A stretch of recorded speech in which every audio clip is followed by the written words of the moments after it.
Ya Tuhan sejatinya tidak bisa mati. Yesus mati, berarti bukan Tuhan dong. Ya, ini jadi firman ini gimana? Gimana sih? Nah iya makanya sekarang coba ya, yang namanya Tuhan tidak pernah mati, oke? Tuhannya Kristen Yesus. Tengah, Tuhan tidak bisa mati. Yesus pernah mati, Berarti Tuhan enggak? Ya. Ya enggak, kan itu. Ya. Iya baik, sebentar. Oh. Baik. Jadi firman ini gimana dong yang di Wahyu ini? Ya gimana? Karena tadi kita sudah sepakat loh, apa yang yang disampaikan oleh Yesus itu ya yang dikerjakan oleh Allah. Bunda, saya istirahat ya karena apa? Saya mau ada keperluan. Ini Pak Juma beneran apa enggak? Saya Dinda. Assalamualaikum warahmatullahi wabarakatuh. Alhamdulillah. Waalaikumsalam warahmatullahi wabarakatuh. Ya, semuanya Masya Allah. Saudara Noah, jumpa lagi kita. Ya bro, ya Bang Jumba. Siap.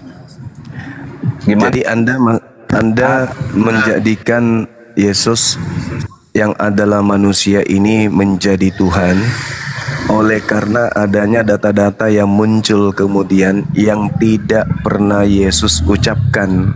Nanti dulu, kabar dulu Bang Juma. Gimana kabarnya? Ya, saya baik, Masya Allah, Baik. saudaraku. Ah, Ya. itu. Iya, begitu. Kita tanya kabar dulu kan lebih enak. Baru Iya, oke, silakan saudara lanjutkan. Noah ini sehat kan? Saya sehat selalu, Bang. Sehat selalu. Syukur Alhamdulillah. Iya, amin. Jadi ketika Yesus berkata di dalam pengajarannya kepada muridnya Bani Israel, segala firman yang engkau berikan telah aku sampaikan kepada mereka. Baik. Menurut pemahaman saudara Noah, apakah masih ada firman yang belum disampaikan? Pada saat Ya. Yesus penginjilan selama 33 tahun. Selama 3 tahun. Iya dong. Silakan. Masih ada? Masih banyak dong. Itulah makanya ada dituliskan di dalam kitab Wahyu ya, yang Enggak, diwahyukan. dia mengatakan segala firman telah aku sampaikan. Baik. Itu bohong. Silakan buka surat berapa, ayat apa tuh. Yohanes 17:8. Baik, saya akan buka. Silakan.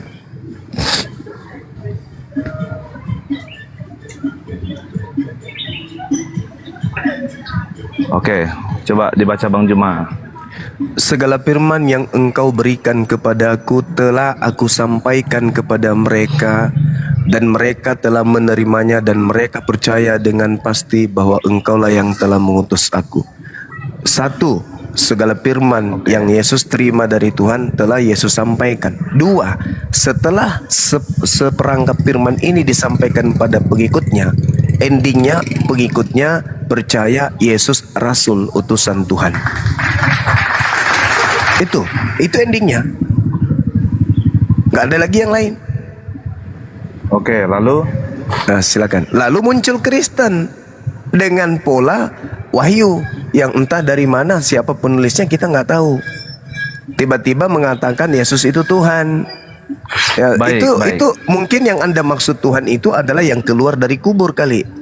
Karena kalau yang Yesus yang ngajar kepada muridnya ini, muridnya telah terima segala firman dan endingnya itu adalah Yesus Rasul untuk Bani Israel bagi mereka. baik ya.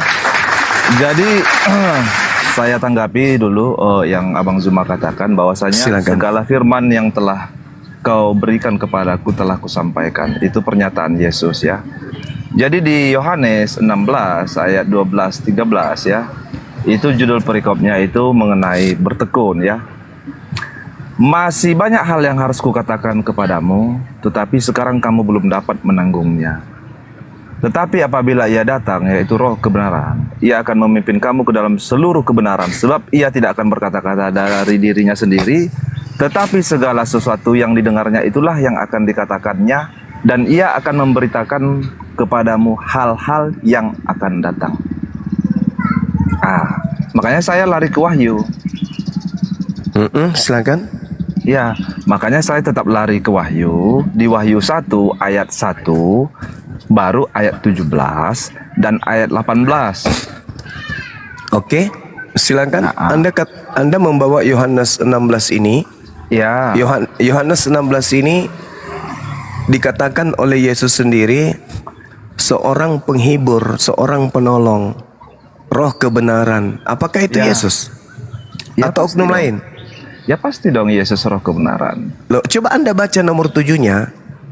Baik, di Yohanes 16 tadi ya. Iya, silakan. Oke. Baik.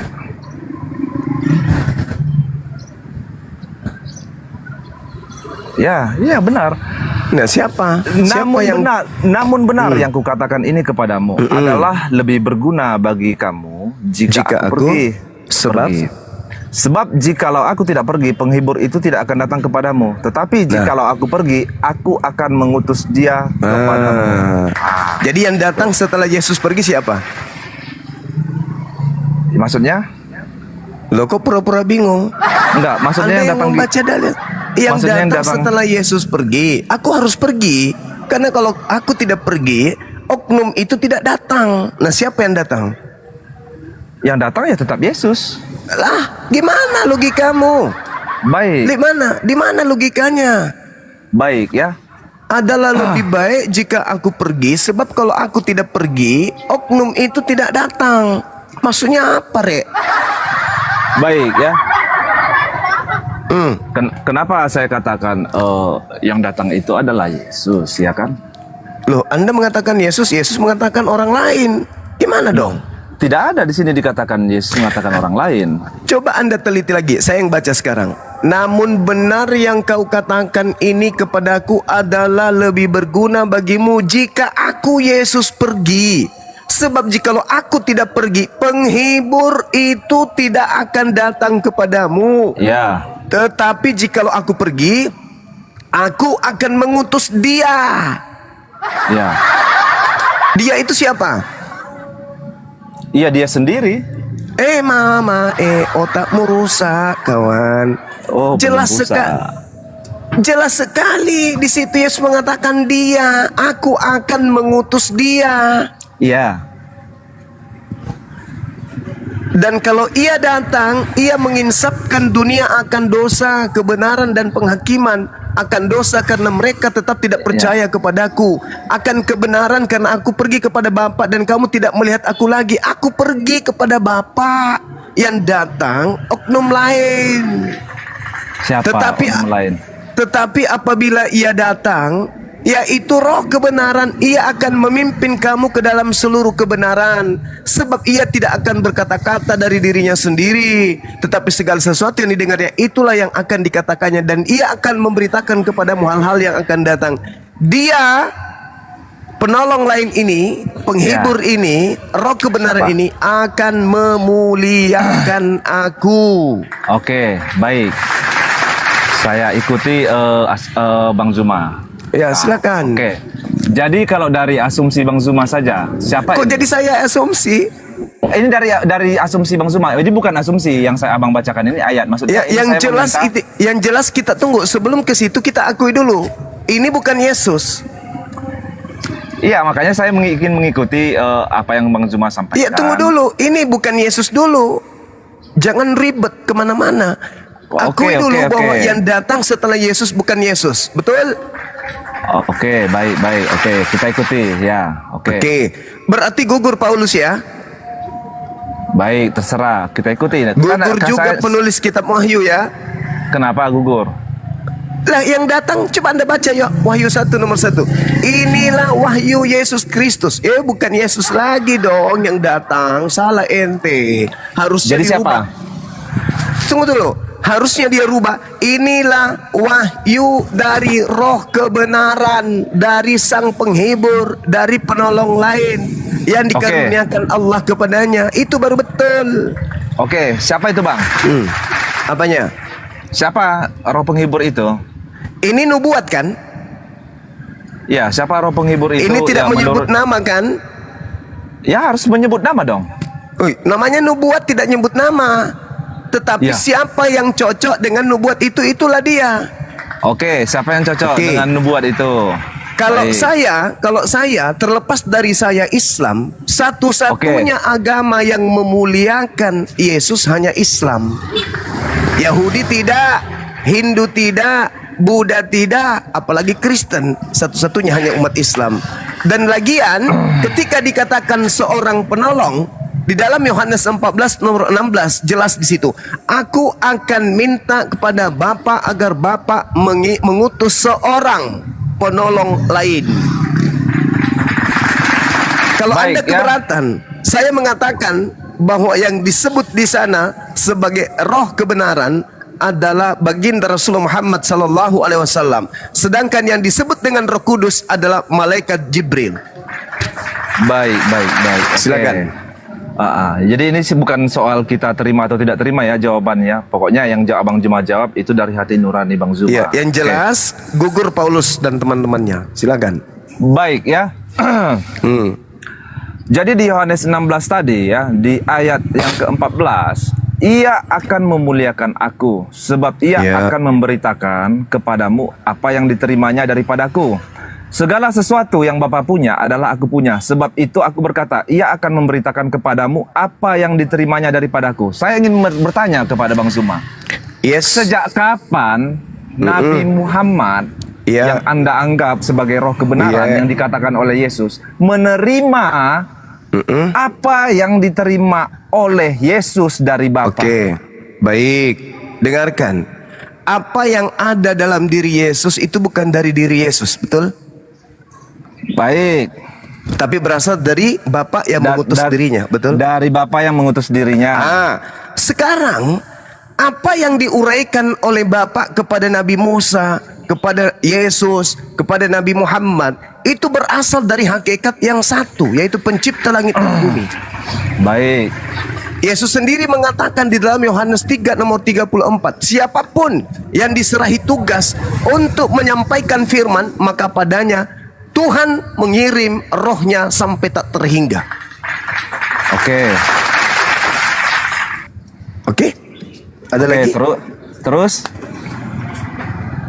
Iya, jadi satu-satunya kandidat hanya Nabi Muhammad, nggak ada yang lain. Baik. Silakan. Saya ikuti pernyataan Bang Zuma ya. Satu-satunya kandidat adalah Nabi Muhammad. Berarti Anda mengakui kitab Wahyu itu, Bang? Dengarkan saudara, saya tidak mengakui kitab Wahyu. Loh. Saya juga tidak dengar dulu. Saya juga tidak mengakui kitab saudara, Yohanes ke atau apa ke. Tapi saya katakan Al-Quran saya, Nabi Isa alaihi salam memberitakan tentang datangnya seorang nabi yang bernama Nabi Muhammad. Itu diterangkan kemudian di dalam Al-Quranul Karim surah As-Saff. Jelas itu. Wa isqala Isa bin Maryam ya Bani Israel. Itu kata beliau. Baik.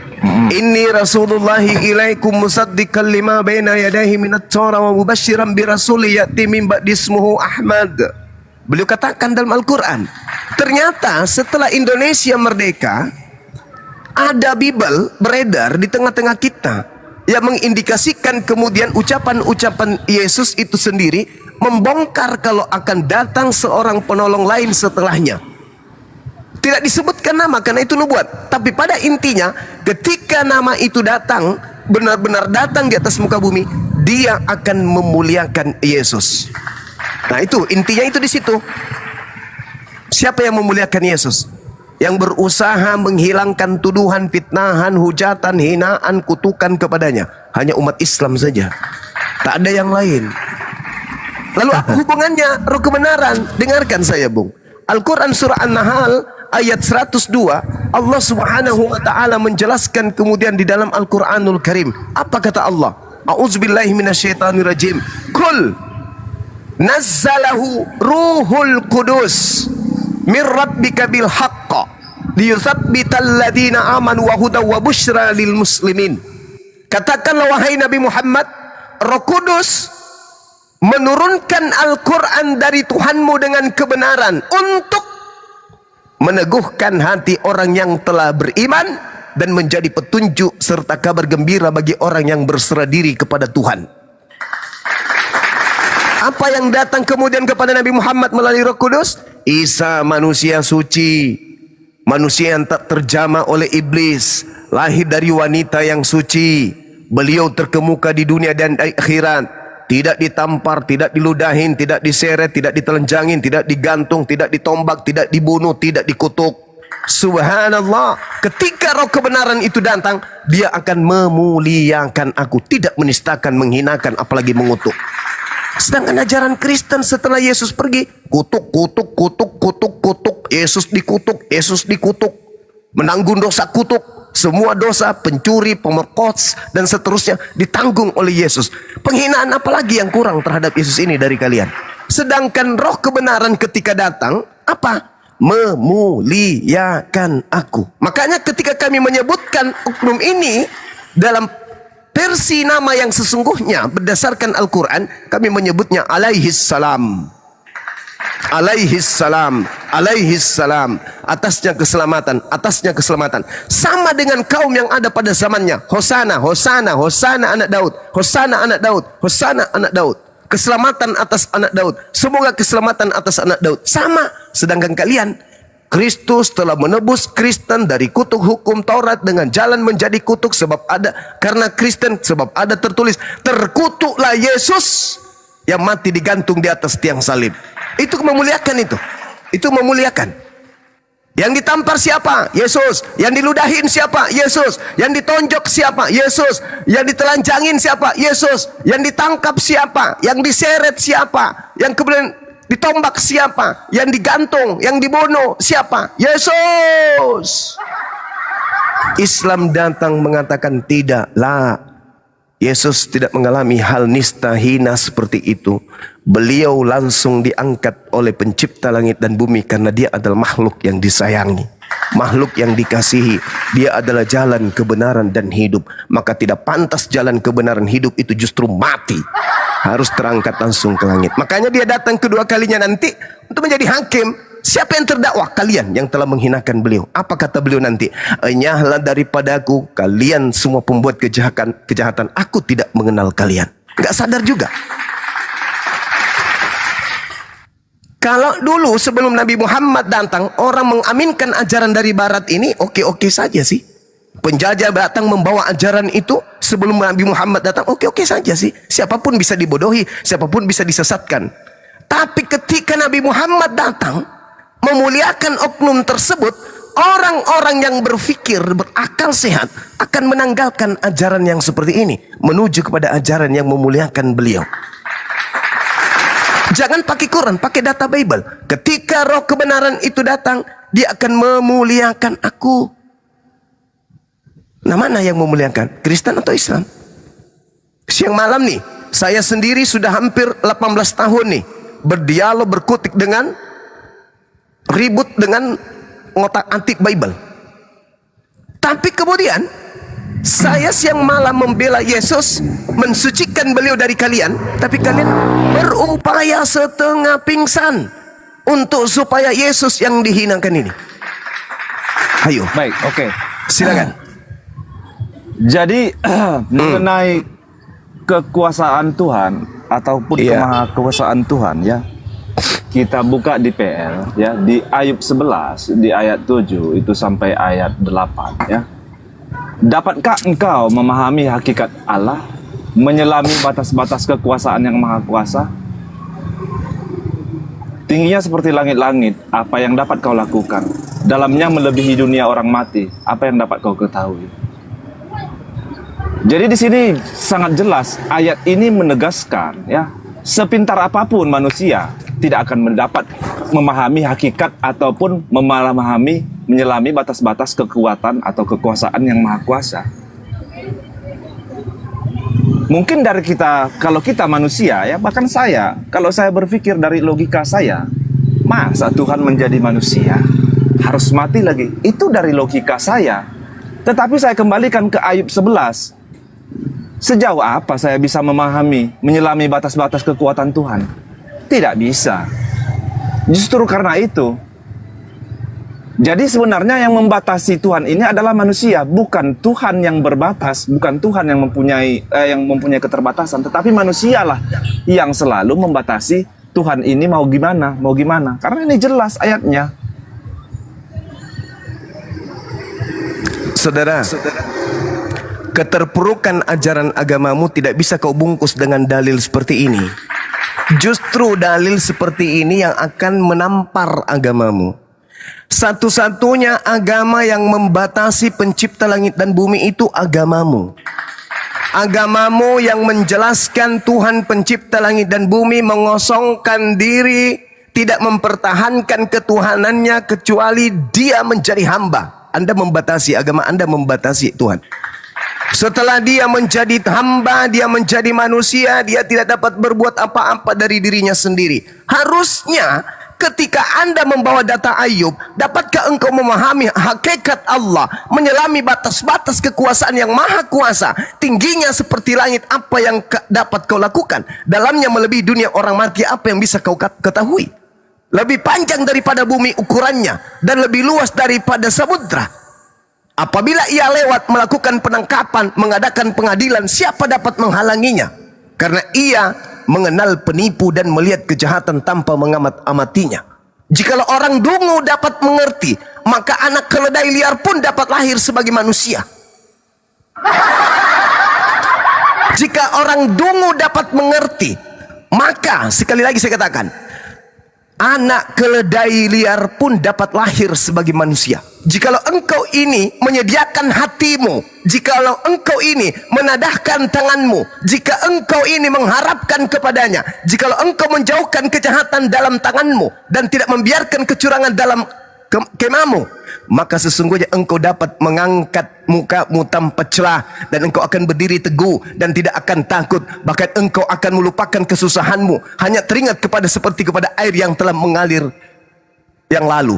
Kehidupanmu akan menjadi lebih cemerlang daripada siang hari. Kegelapanmu akan menjadi terang seperti pagi hari. Engkau akan merasa aman sebab ada harapan, dan sesudah memeriksakan kiri kanan engkau akan pergi tidur dengan tentram.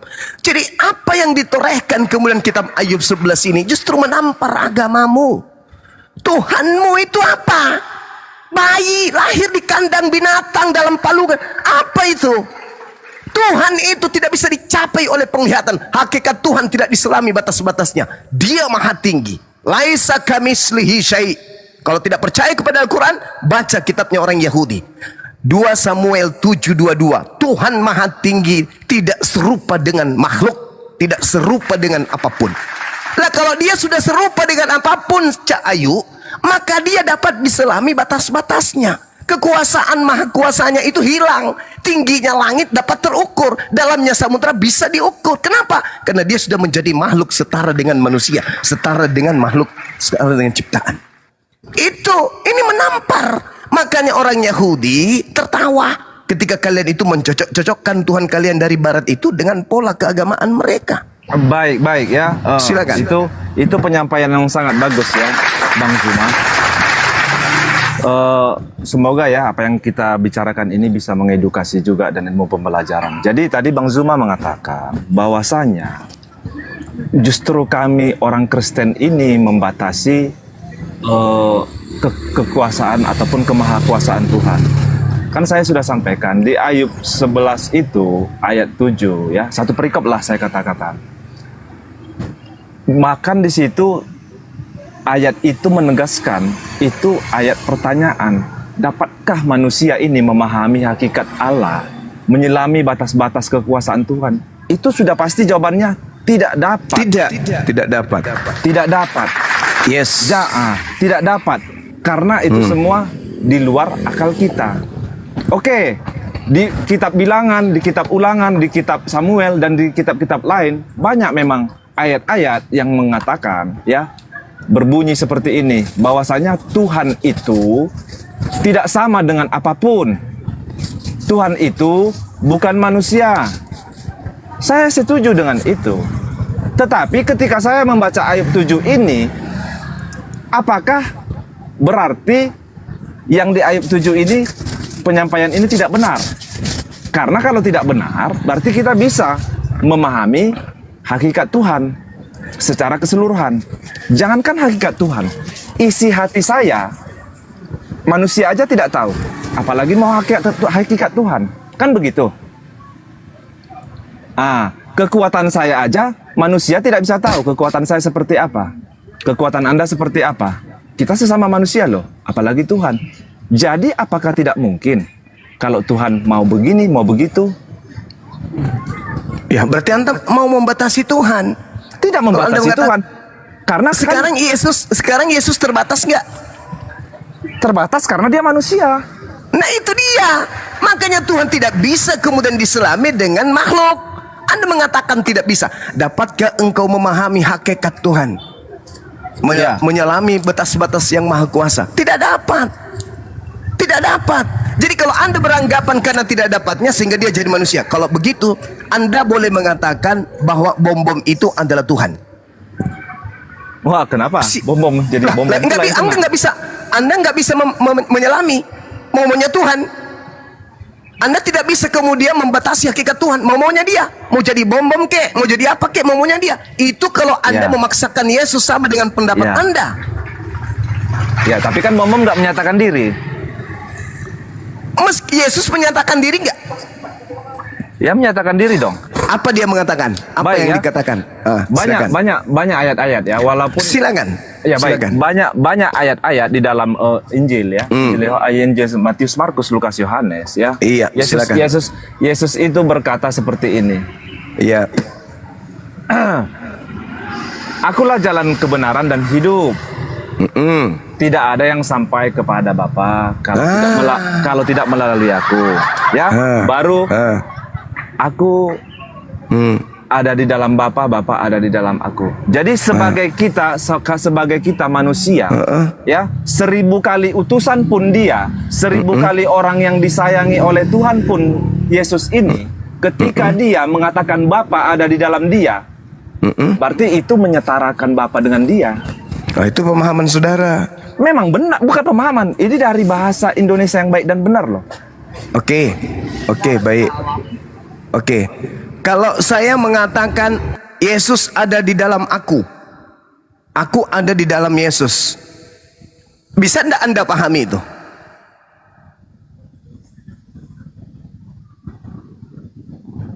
Karena Yesus mengatakan aku dan murid-muridku di dalam Bapa, Bapa di dalam aku dan di dalam murid-muridku. Artinya murid-murid juga Tuhan gitu. Bukan begitu cara pahamnya, saudara. Yesus mengatakan aku di dalam Bapa, Bapa di dalam aku. Karena Yesus itu adalah orang yang senantiasa berserah diri kepada apa yang diperintahkan Bapa untuk ia katakan, dan Bapa berkenan kepadanya. Yohanes 8 nomor 29.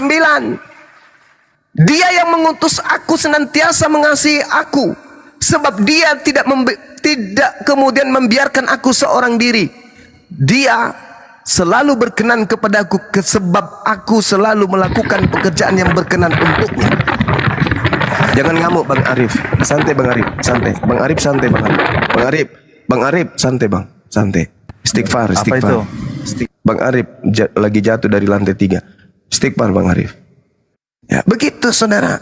Jadi Yesus itu mengatakan aku dan Bapa itu dua, tidak membuat aku seorang diri. Yohanes 8 nomor 15, 16, 17, 18. Engkau menghakimi manusia, aku tidak menghakimi manusia. Tetapi jikalau aku menghakimi, penghakimanku itu benar. Sebab aku tidak seorang diri. Aku tidak seorang diri. Ada yang menyertai aku. Siapa? Tuhanku yang menyertai aku. Tidak membiarkan aku seorang diri. Bukankah dalam kitab Tauratmu dikatakan 2 saksi adalah sah? Akulah yang bersaksi tentang diriku. 1, dan Bapa yang bersaksi tentang aku. 2, aku dan Bapa adalah 2. Aku di dalam Bapa, Bapa di dalam aku. Apa maksudnya?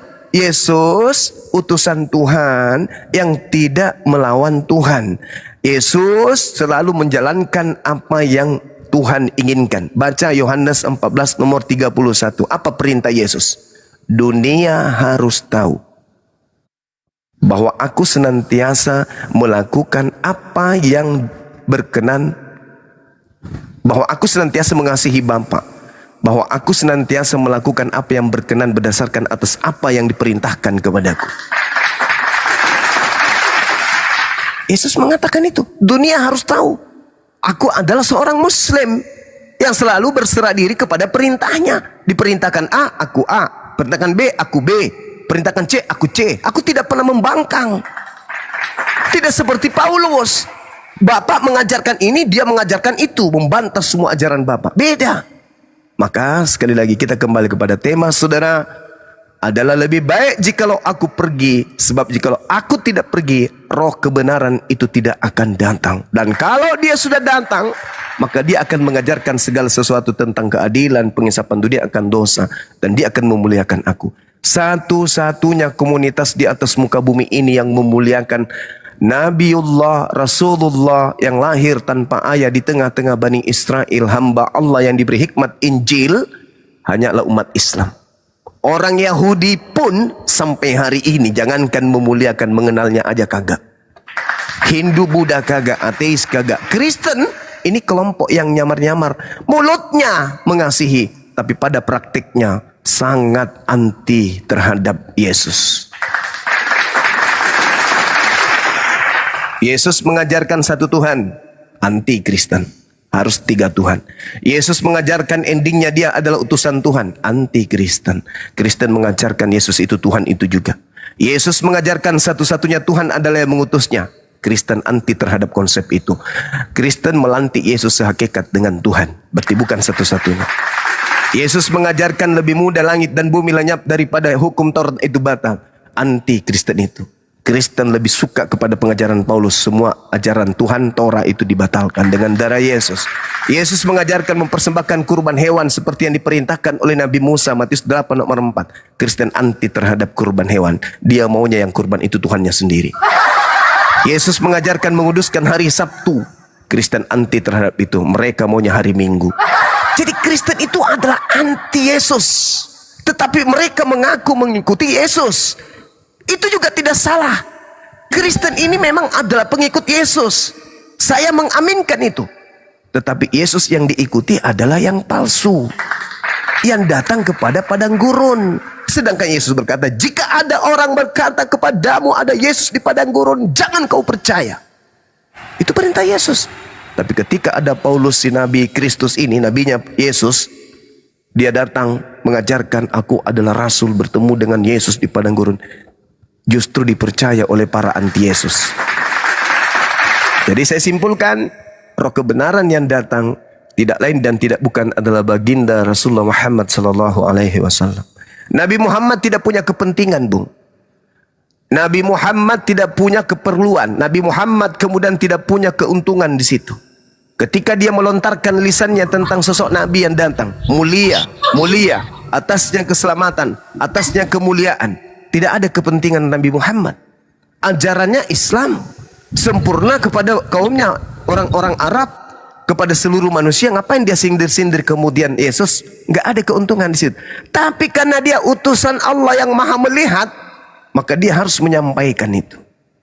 Dia harus menyampaikan. Dan Yesus pun karena utusan yang maha melihat, maka Yesus pun harus menyatakan itu. Dia akan datang. Dan ketika ia datang, dia akan memuliakan aku. Jadi setelah Yesus terangkat, yang datang oknum lain dari dirinya. Nanti dia datang kedua kalinya pada saat kiamat sudah dekat. Jadi yang datang setelah Yesus harus oknum lain. Yang pertama ada 2 yang datang setelah Yesus. Yang pertama Yesus palsu, yang kedua adalah roh kebenaran. Kami bukan pengikut Yesus. Kalian pengikut Yesus. Pertanyaannya, Yesus yang mana yang kalian ikuti? Kalau Yesus anak Israel, anak Yehuda, anak Maria, anak Yusuf, ending pengajarannya kudu wajib diimani kalau dia itu utusan Tuhan untuk Bani Israel. Itu wajib. Yohanes 17 nomor 3. Hidup kekal itu adalah mereka mengenal Yesus yang engkau utus. Wajib itu. Sedangkan yang kalian ikuti ini, Yesus lain. Yesus yang Anda setarakan dengan Tuhan. Yesus yang kalian lantik, yang Paulus lantik jadi Tuhan. Itu yang kalian ikuti. Makanya kalian disebut Kristen. Itu yang. Silakan. Ya. Saya sudah bisa menyimak apa yang Abang Zuma sampaikan. Bahwasanya kami ini adalah pengikut Yesus yang lain gitu. Yesus yang lain yang sama sekali sumbernya tidak bisa Abang sebutkan, tidak bisa Abang paparkan. dan kami ini tidak mengikuti hukum atau aturan yang diberikan oleh Yesus kepada kami. Bagaimana abang bisa mengklaim ini? Gitu. Oke. Boleh saya jelaskan? Ya, silakan Bang, silakan. Oke, yang pertama, yang datang setelah aku adalah roh kebenaran, bukan aku. Yang kedua, Yesus berkata akan datang Yesus palsu. Matius 24, nomor 4, nomor 5. Waspadalah kepada penyesat yang datang kepadamu dengan memakai namaku dan berkata, akulah Kristus. Dia akan menyesatkan banyak orang. Nomor 24-nya, sebab Kristus palsu. Yesus palsu maksudnya. Dan nabi-nabi palsu, utusan-utusan Yesus palsu maksudnya. Akan datang dan akan mengadakan banyak mukjizat. Tujuannya untuk menyesatkan orang-orang pilihan juga, murid-murid Yesus juga. Saya ulang lagi. Waspadalah kepada penyesat yang datang kepadamu dengan memakai namaku Yesus dan berkata akulah Kristus. Dengan kata lain, penyesat itu adalah Yesus Kristus. Dia akan menyesatkan banyak orang. Sebab Kristus palsu dan nabi-nabi palsu akan datang banyak melakukan mukjizat, sekiranya mungkin menyesatkan orang-orang pilihan juga. Camkanlah, aku telah mengatakannya kepadamu. Jadi apabila ada orang berkata ada Yesus, ada Kristus, ada Mesias di padang gurun, ente jangan percaya. Atau dia berkata ada Yesus, ada Kristus, ada Mesias dalam bilik rahasia, jangan kamu pergi ke situ. Jangan kamu percaya. Sebab sama seperti kilat yang menyambar dari timur sampai ke barat, demikianlah kelak cahayanya akan datang ketika anak manusia itu datang, ketika aku yang datang. Ketika aku yang datang, kata Yesus, maka tanda ini akan menyertai. Nomor 30-nya. Matahari menjadi gelap, bulan tak bercahaya, bintang berjatuhan, kuasa langit akan bergoncang, akan nampak di tengah langit anak manusia. Manusia di bumi akan meratap semuanya, dan seluruh manusia di atas muka bumi akan melihatku. Itu tanda kalau yang datang itu aku. Kalau itu tidak ada, hanya suara di padang gurun, hanya suara dalam bilik rahasia, jangan kamu percaya, itu bukan aku, itu penyesat yang datang memakai namaku dan berkata akulah Kristus. Jangan kamu percaya. Sekarang ketika Paulus tiba-tiba saja mengaku, siapakah engkau Tuhan? Akulah Yesus yang kau aniaya. Murid sudah dipesan, jangan kau percaya, jangan kau percaya, jangan kau percaya. Tapi orang Kristen memilih enggak untuk tidak percaya dan percaya? Enggak, tidak ada pilihan bagi Kristen. Apa itu? Percaya yang datang kepada Paulus adalah Yesus Kristus, titik. Apapun ajarannya, apapun perintahnya, apapun suruhannya, telan mentah-mentah, jangan kamu tolak. Makanya nanti di hari terakhir kalian datang tuh, oh ini ya yang namanya Yesus. Ya Allah ya Karim, sudah lama kali kami menyembahmu loh. Ternyata kamu yang namanya Yesus. Yesus kaget. Hah? Apa? Kamu menyembahku? Kau memanggilku Tuhan? Iya, kami di dunia memanggilmu Tuhan loh. Bahkan kami bermujizat, bernubuat, mengusir setan pakai namamu loh. Yesus mengatakan apa? Ini tidak benar ini, tidak benar ini, tidak benar ini. Wa isqalallahu ya Isa bin Maryam a'anta qulta linnas takhizuni. Wahai Isa, apakah engkau yang mengajarkan orang-orang cupu ini menuhankan dirimu selain daripada aku? Qala subhanaka ma yakunu li an aqula ma laysa li bihaq. Maha suci engkau ya Allah, aku tidak pernah mengajarkan, aku tidak pernah mengatakan apa yang bukan hakku aku katakan. Ma qultu lahum illa ma amartani bi. Aku hanya mengajarkan kepada muridku, pengikutku Bani Israel, ani abdullah rabbi wa rabbakum. Sembahlah Tuhanku dan Tuhanmu, hanya kepada dia saja engkau berakti. Itu ajaranku. Orang-orang ini aku tidak pernah mengajarkan mereka untuk menuhankan diriku. Tuh aku sampaikan, aku hanya untuk Bani Israel. Ini mereka bukan Bani Israel ya Rabb. Mereka ini entah dari mana datangnya. Enyahlah daripadaku, engkau semua adalah pembuat kejahatan, aku tidak mengenal kalian. Jadi yang kalian ikuti ini siapa? Kristus palsu. Makanya kalian diusir. Sebenarnya ada Yesus yang asli ini hanya untuk Bani Israel saja. Kalian tidak ngeri gitu? Setelah diusir, kemudian dia datang jadi hakim. Apa ente pada mikir Yesus datang menjadi hakim di akhir zaman itu, yang dihakimi siapa? Ayo, umat Islam mau dihakiminya, apa urusannya? Hindu Buddha mau dihakimi, apa urusannya? Yang dihakiminya itu adalah diutus ke bumi untuk mengadili orang-orang yang menuhankannya, yang mempermalukannya di hadapan Tuhannya. Siang malam beliau kemudian menyembah, ibadah, sujud, berdoa, puasa. Menderita dia ketika datang sebagai nabi di tengah Bani Israel, mengajak Bani Israel menerima dirinya sebagai utusan Tuhan. Dan setelah dia terangkat ajarannya diobok-obok, malah dia dilantik, ditinggikan menjadi Tuhan. Maka dia turun kemudian marah semarah-marahnya. Enyahlah daripadaku, kalian adalah pembuat kejahatan. Dia turun menjadi hakim bagi kalian. Itu, saudara. Baik, Menghakimi. Ya, silakan. Oke, jangan kepanjangan Bang. Isap rokok dulu Silakan. atau ngopi dulu ya. Langsung aja dipotong kalau Anda mau bicara, silakan. Oh gitu, oke baik ya. Jadi dari pernyataan-pernyataan Bang Zuma ini ya, walaupun mengutip ayat Bible, tapi prasangka Bang Zuma ini sangat lari gitu ya, bahwasanya kami ini menyembah Yesus yang tidak kami kenal, menyembah Yesus yang palsu, bukan Yesus yang seperti yang diberitakan ya, yang bahwasanya yang Yesus sebenarnya adalah Yesus yang tidak disalibkan, melainkan diselamatkan atau diangkat oleh Sang Pencipta langit dan bumi ke sorga, lalu datang kembali ke dunia untuk menghakimi orang yang hidup dan yang mati. Jadi di dalam Matius 28 di ayat 19, karena tadi abang mengatakan bahwasanya Yesus ini hanya untuk orang Bani Israel. Baik, memang itu kenyataan yang benar. Tetapi karena bangsa Israel menolak mentah-mentah, karena mereka tidak mengharapkan kedatangan Yesus, mereka harapkan adalah seorang raja yang bisa membebaskan mereka dari penjajahan Romawi atau Yunani kuno pada zaman itu. Makanya mereka menolak mentah-mentah kedatangan Yesus ini, sehingga Yesus menyatakan di Matius 28 ayat 19 kepada murid-muridnya, karena itu pergilah, jadikanlah semua bangsa muridku, dan baptislah mereka di dalam nama Bapa, Anak dan Roh Kudus.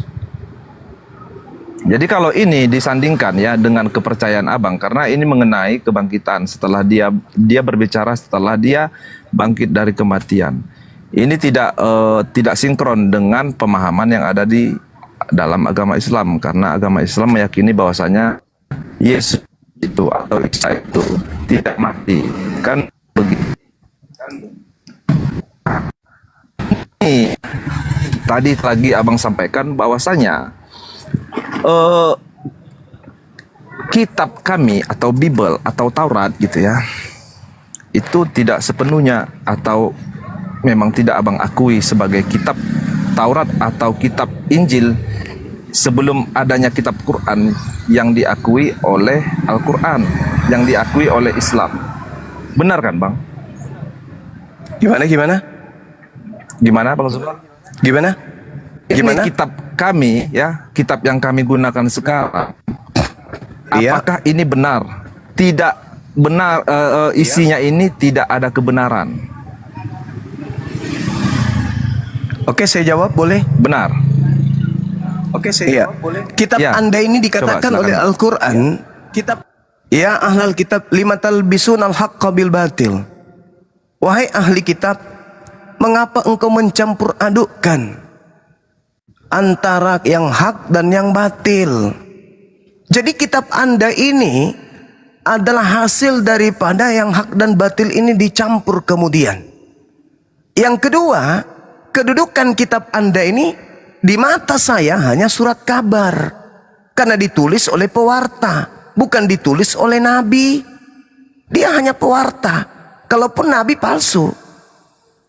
Jadi kalau dikatakan apakah Anda percaya? Saya percaya ini adalah pemberitaan wartawan. Tapi untuk duduk level sebagai kalam ilahi tidak bisa. Untuk duduk sebagai sabda Yesus yang akurat juga tidak bisa. Karena tidak ada data berantai yang kemudian membuktikan kalau ini adalah ucapan Yesus. Tak ada. Tidak ada ucapan yang berantai yang mengatakan ini, yang menjadi sumbernya adalah mulut Yesus itu sendiri. Tak ada. Gelap. Jadi nggak sampai kepada level firman Tuhan dan tidak sampai pada level sabda Yesus yang sahih. Itu saudara. Jadi kalau Anda mengatakan bahwa kenapa bertentangan, tidak bertentangan. Anda yang tidak memahami Bible, Anda yang tidak memahami surat kabar ini, Anda membacanya hanya serampangan. Yang Anda baca yang hanya menyenangkan hati Anda, yang hanya meningkatkan keyakinan kepercayaan Anda. Anda tidak mengulitinya secara netral. Saya netral, Bung. Saya pakai akal. Lepas dari keislaman saya, mengkaji untuk mencari keburukan. Tidak. Saya mempelajarinya sebagai surat kabar, bukan firman Tuhan. Saya kasih data kepada saudara. Kisah para rasul ini dituliskan oleh hasil penyelidikan orang yang bernama Lukas. Kita harus menghargai itu, karena ini karya ilmiah, hasil penyelidikan, jeripaya seseorang untuk menyusun berita. Orang yang cinta ilmu harus berterima kasih kepada Lukas. Tapi sayang, kalau ini disusupkan kemudian ke dalam otak Bang Suma untuk diimani sebagai firman Tuhan, maaf saja. Saya tidak akan pernah percaya itu, karena ini hanya karya. Kita lihat, walaupun karya, unsur kebenaran pasti ada di dalamnya. Selayaknya skripsi karya ilmiah, unsur kebenaran di dalamnya tentu ada. Tapi sebenar-benarnya skripsi, sesahih-sahihnya, sepalit-palitnya skripsi atau tesis, tidak akan sampai kepada level firman Tuhan. Yakin dan percaya itu. Mari saya buktikan kepada saudara. Di dalam kisah para rasul, data nomor 31 jelas dikatakan, sabar. Karena itu ia telah melihat ke depan dan telah berbicara dengan tentang kenaikan Mesias, bukan kebangkitan, ya. Itu hanya dipelintir oleh terjemah. Kenaikan Mesias. Ketika ia mengatakan bahwa dia tidak ditinggalkan di dunia orang mati, dan bahwa dagingnya tidak akan mengalami kebinasaan. Dagingnya tidak akan mengalami kematian. Ini karya ilmiah, harus dihargai. Yesus ini dikatakan dia tidak ditinggalkan di alam kubur, dan bahwa dagingnya tidak mengalami kematian, tidak menjadi mayat. Yesus inilah yang dibangkitkan Allah, dan tentang hal itu kami semua adalah saksi. Ini dibangkitkan di sini, dinaikkan. Bukan bangkit dalam bahasa Yunani Zao itu bangkit. Kalau dia ini bukan Zao. Sehingga ketika dikatakan bahwasanya dan sesudah dia ditinggikan oleh tangan kanan Allah, sekarang pertanyaan saya, yang meninggikan Yesus Kristus yang Anda percayai menjadi tumbal dosa kalian itu, tangan kanan Allah atau tentara Romawi? Itu kuncinya. Apakah tentara Romawi ini adalah tangan kanan Allah? Apakah tentara Romawi ini apakah iblis yang merasuki Yudas ini adalah tangan kanan Allah? Apakah imam kepala mahkamah agama, orang-orang Farisi yang menghakimi Yesus, yang menginginkan kecelakaan terhadap Yesus, yang melakukan kesaksian palsu dan tipu muslihat ini adalah tangan kanan Allah? Atau jangan-jangan sesudah dia ditinggikan oleh tangan Allah dan menerima Roh Kudus yang dijanjikan itu, maka dicurahkannya apa yang kamu lihat dan kamu dengar di sini. Artinya antara yang dinaikkan, ditinggikan oleh anak manusia, oleh tangan manusia, dan oleh tangan Allah itu berbeda. Yesus tidak ditinggalkan di kubur.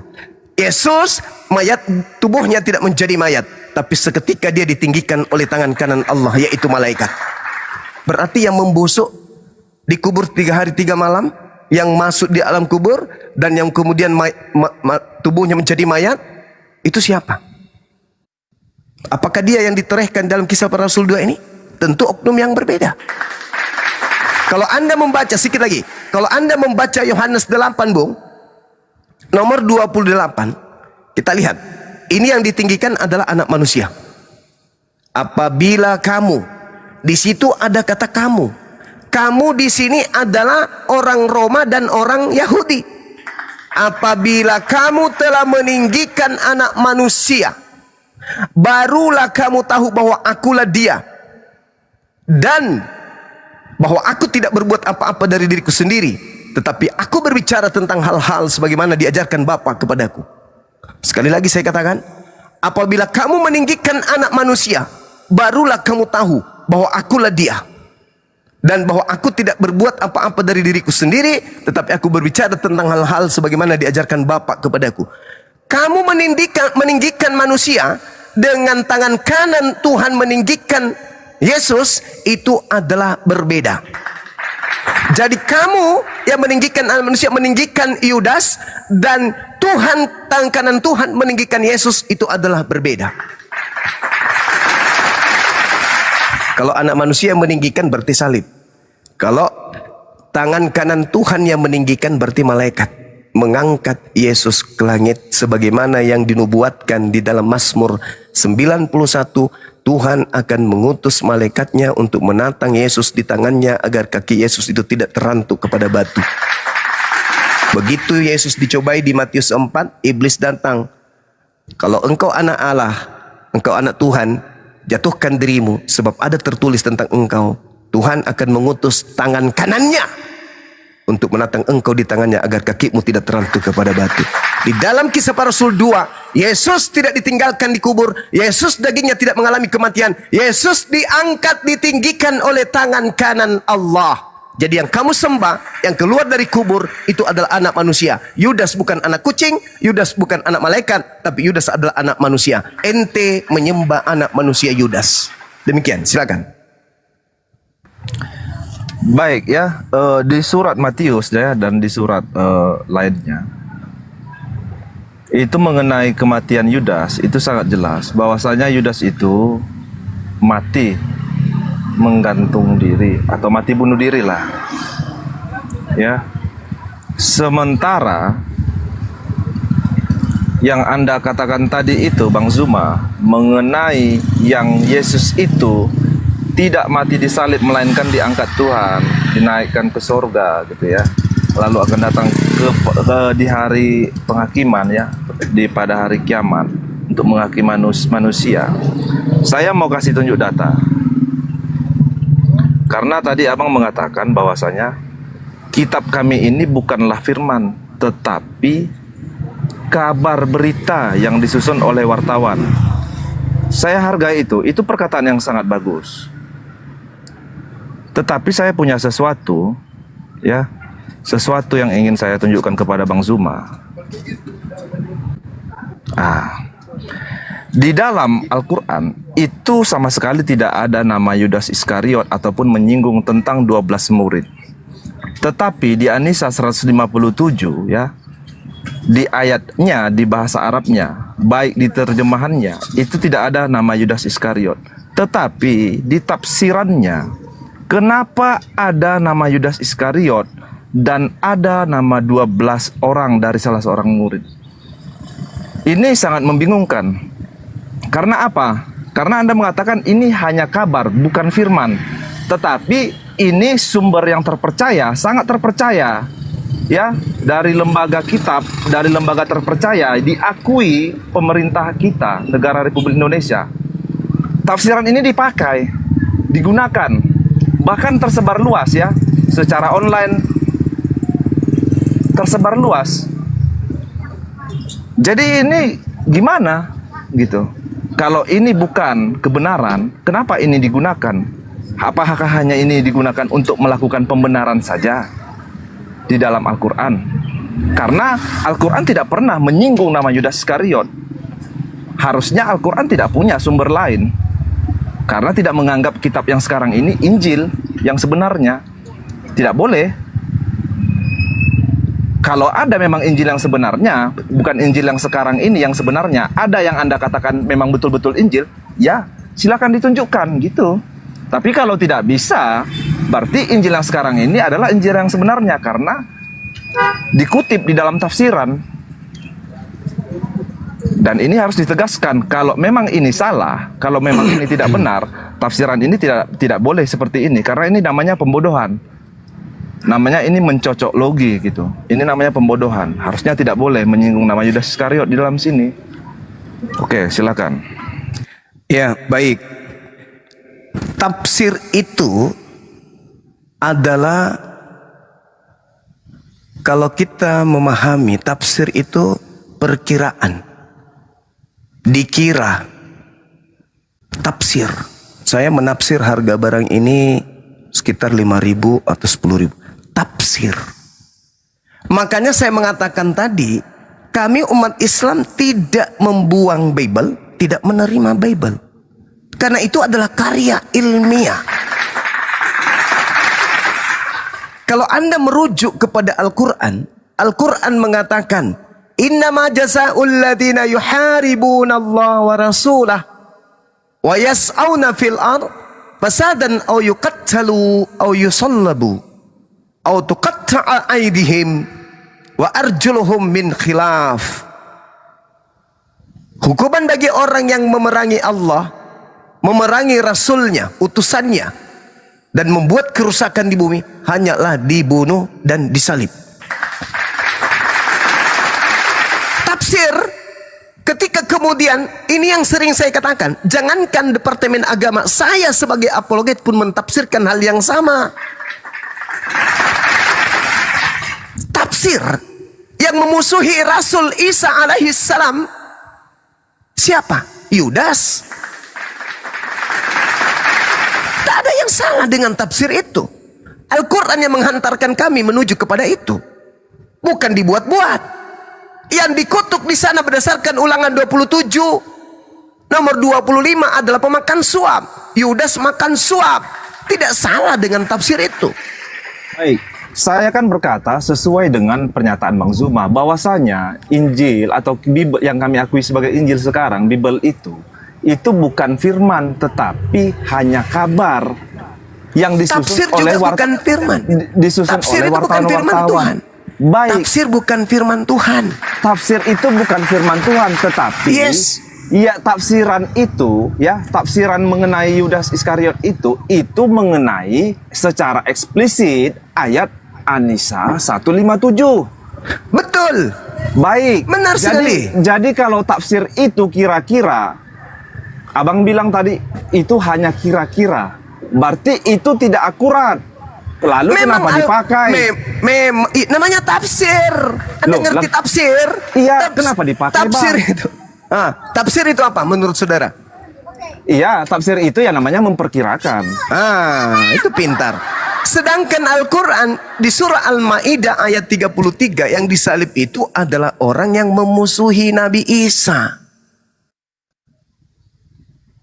Sekarang kalau Anda mengatakan Yudasnya bunuh diri sehingga tafsir ini keliru, kitabmu yang membuka aibnya sendiri. Baik. Di dalam baik, ya. dengarkan. Oke, Di dalam Bang. kisah Pak, di dalam kisah para Rasul 1 nomor 18-19. Yudas ini telah membeli sebidang tanah. Yudas telah membeli sebidang tanah dari upah kejahatannya. Dia membeli, lalu ia jatuh tertelungkup dan perutnya terbelah sehingga semua isi perutnya tertumpah. Hal itu diketahui oleh semua penduduk Yerusalem, sehingga tanah itu mereka sebut dalam bahasa mereka sendiri Hakal Dama, artinya tanah darah. Ingat sekali lagi, Yudas beli tanah. Setelah beli tanah baru bunuh diri. Yang beli tanah Yudas sendiri, lalu bunuh diri. Tanahnya sudah dibeli oleh Yudas itu sendiri, lalu dibeli, lalu bunuh diri. Lihat kontradiksinya, kontraversi di dalam Matius 27 nomor 5. Maka Yudas melemparkan uang perak itu di dalam bait suci, lalu pergi dari situ dan menggantungkan diri. Dia tidak beli tanah. Nomor 6, imam-imam kepala memungut uang yang dilemparkan oleh Yudas tadi. Lalu sesudah itu mereka berunding untuk membeli tanah dari uang yang dilemparkan Yudas. Saya ulang. Baik, saya sudah mengerti. Saya sudah Matius mengerti. 27, Yudas tidak beli tanah, dia melemparkan duit lalu bunuh diri. Iya. Imam yang beli tanah. Di kisah para Rasul, Yudas sendiri yang beli tanah, tidak ada imam di sana, tidak ada melemparkan uang di sana, dia Baik. bunuh diri. Saya sudah Silakan. mengerti. Ya, Dua jadi sumber yang salah ini Ya. nggak bisa dijadikan sebagai pedoman. Ini dua sumber di dalam Alkitab yang sama ya. Ini yang Ya. apa? Satu yang dari Matius, satu yang dari mengenai surat Paulus ya. Jadi ini mengenai prasangka dan praduga. Ya. Kita melihat endingnya.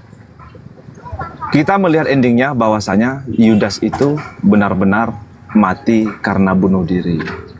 Jadi mengenai prasangka itu sama seperti misalnya ada kecelakaan ya di jalan. Ini ada beberapa saksi nih. Nanti saksi A pasti bilang, "Oh, tadi itu langgar trotoar." Yang satu lagi tadi, "Oh, tadi diserempet bis di sana." Yang satu lagi, "Oh, tadi itu laka tunggal masuk ke dalam itu parit," katanya. Itu pasti berbeda. Prasangka dan duga, tetapi endingnya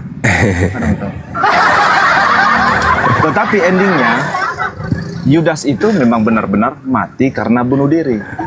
Dan Yudas ini digunakan nama Yudas ini benar karena apa? Karena ada sumbernya dari kitab Matius. Sementara tafsiran yang digunakan oleh lembaga Al-Quran ya Indonesia NU, mereka itu tidak pernah dan tidak ada hubungannya dengan Yudas Iskariot. Tidak pernah mempelajari, mengetahui tentang Yudas Iskariot. Dan Tuhan pun, Allah tidak pernah berfirman mengenai Yudas Iskariot. Bagaimana bisa mereka mengait-kaitkan hal ini dengan Yudas Iskariot? Itu sangat tidak logis, Bang. Ya, saya jawab. Saya jawab lagi. Saya ulang lagi jawaban saya. Itu tidak logis, Bang. Saya jawab lagi. Ya. Al-Quran tidak mengatakan siapa yang menggantikan Nabi Isa. Oke, ditafsirkan kemudian yang menggantikan Nabi Isa itu Yudas. Referensinya apa? Bible. Salah. Tafsiran itu nggak salah. Karena kenapa? Saya sebagai umat Islam memang mengatakan berdasarkan Bible yang disalib itu Yudas. Anda mengatakan tadi, sabar dulu. Anda mengatakan tadi endingnya. Oke.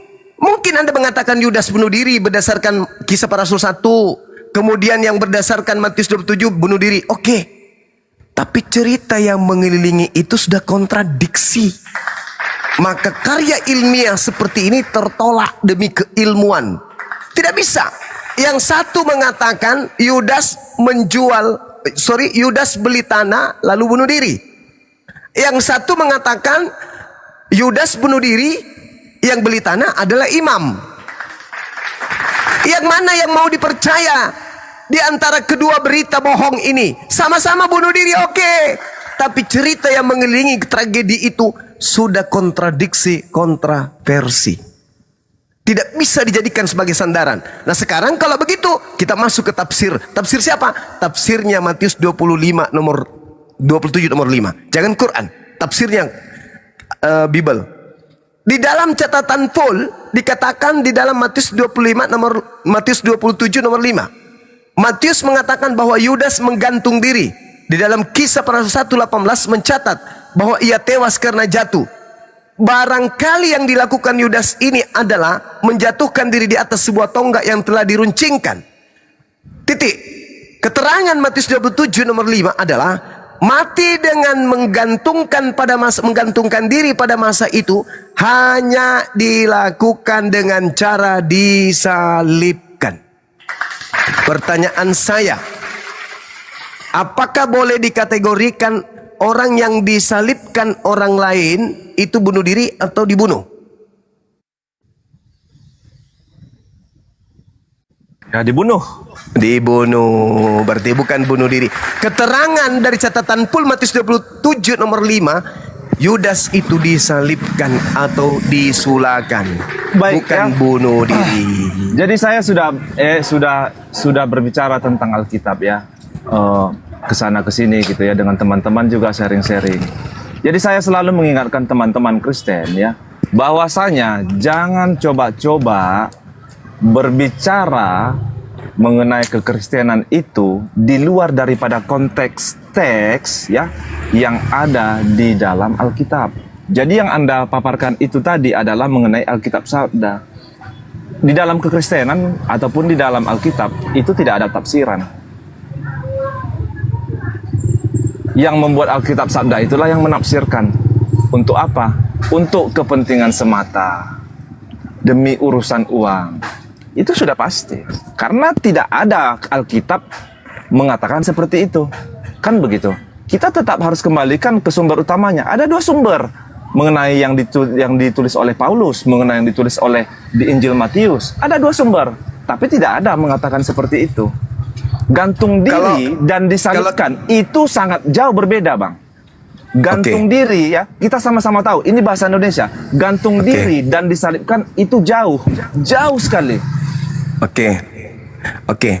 Itu tafsir. Itu tafsir Matius 27 nomor 5. Bagaimana kalau ucapan Yesus sendiri yang mengatakan bahwa bukan dia yang disalib? Boleh nggak saya sajikan datanya? Yesus sendiri mengatakan, dengarkan Kita baik. saling mengedukasi di sini. Iya, silakan. Iya. Di dalam Matius 17 nomor 23, Yesus berkata, mereka akan membunuh dia dan bangkit pada hari ketiga. Yesus berkata, mereka akan membunuh dia. Dia di sini siapa? Ya, Itu satu. Yesus. Itu satu. Hah? Matius 17 kan? Iya. Nomor 23. Baik, Matius 17 ayat 23. Ya. Saya baca. Silakan Anda baca. Anda yang baca, jangan saya. Dan mereka akan membunuh dia, dan pada hari ketiga ia akan dibangkitkan. Maka hati murid-muridnya itu pun sedih sekali. Jadi saya sudah membuktikan kepada saudara pengakuan Yesus sendiri yang mengatakan hal tersebut. Yang kedua, Matius 20 nomor 18. Yesus berkata, 20:18. Bentar. Yesus berkata, sekarang kita pergi ke Yerusalem dan anak manusia akan diserahkan kepada imam-imam dan mereka akan menjatuhi dia hukuman mati. Ketiga, Matius 20 nomor 28. Yesus berkata, sama seperti anak manusia datang bukan untuk dilayani, melainkan melayani dan untuk memberikan nyawa dia bagi orang banyak. Markus 9 nomor 31. Yesus berkata, anak manusia akan diserahkan kepada manusia dan mereka akan membunuh dia. Markus 10 nomor 33. Yesus berkata, mereka akan menyerahkan dia. Baik, tidak usah banyak-banyak ya. Sekali lagi. Lukas 18 nomor 33. Yesus berkata, mereka menyesal dan membunuh dia. Jadi kesimpulan Abang, dia bukan Yesus. Dia bukan Yesus. Baik. Baik ya. Dari apa yang Abang paparkan tadi ya, yang paling utama sekali di Matius 28 tadi, di Matius 18 tadi, Enggak ada Matius 18. Ada. Matius 17. Sorry ya. Di Matius 17 tadi, bahwasanya di ayat berapa tadi ya? Saya lupa. 23. Ya, di ayat 23. Dan mereka akan membunuh dia. Dia ini siapa menurut Bang Zuma? Dia siapa lagi? Anak manusia yang dinubuatkan untuk celaka. Yudas. Yes. Kita lanjutkan membaca ayatnya ya. Dan mereka akan membunuh Yudas ya. Kata dia ini saya ganti dengan nama Yudas ya. Dan mereka akan membunuh Yudas. Dan pada hari ketiga Yudas akan dibangkitkan. Coba, di mana Yudas dibangkitkan? Yang keluar dari kubur, kepada aku telah diberi kuasa. Sekarang pertanyaan saya, di mana Yudas dibangkitkan? Ingat Bung, dengarkan, duduk pelan-pelan, dengarkan saya. Di Lukas 4 nomor 6, Yesus diberi kuasa di bumi oleh iblis. Yesus terima enggak?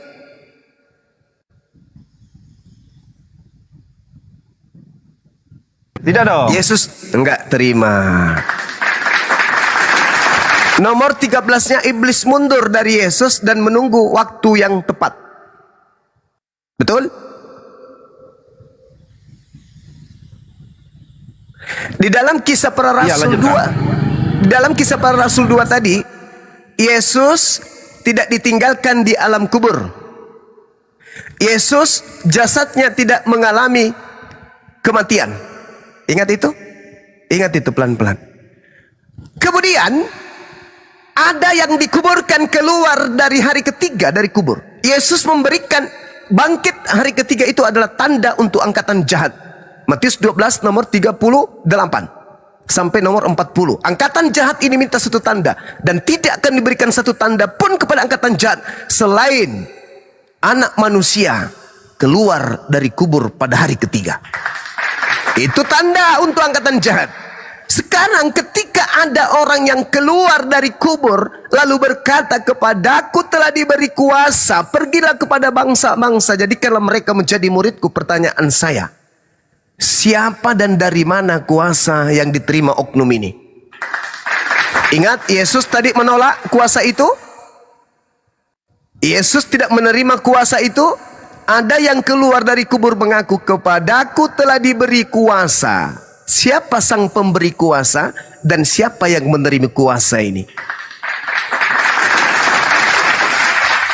Sampai Yesus mengatakan, waspada, waspada, waspada.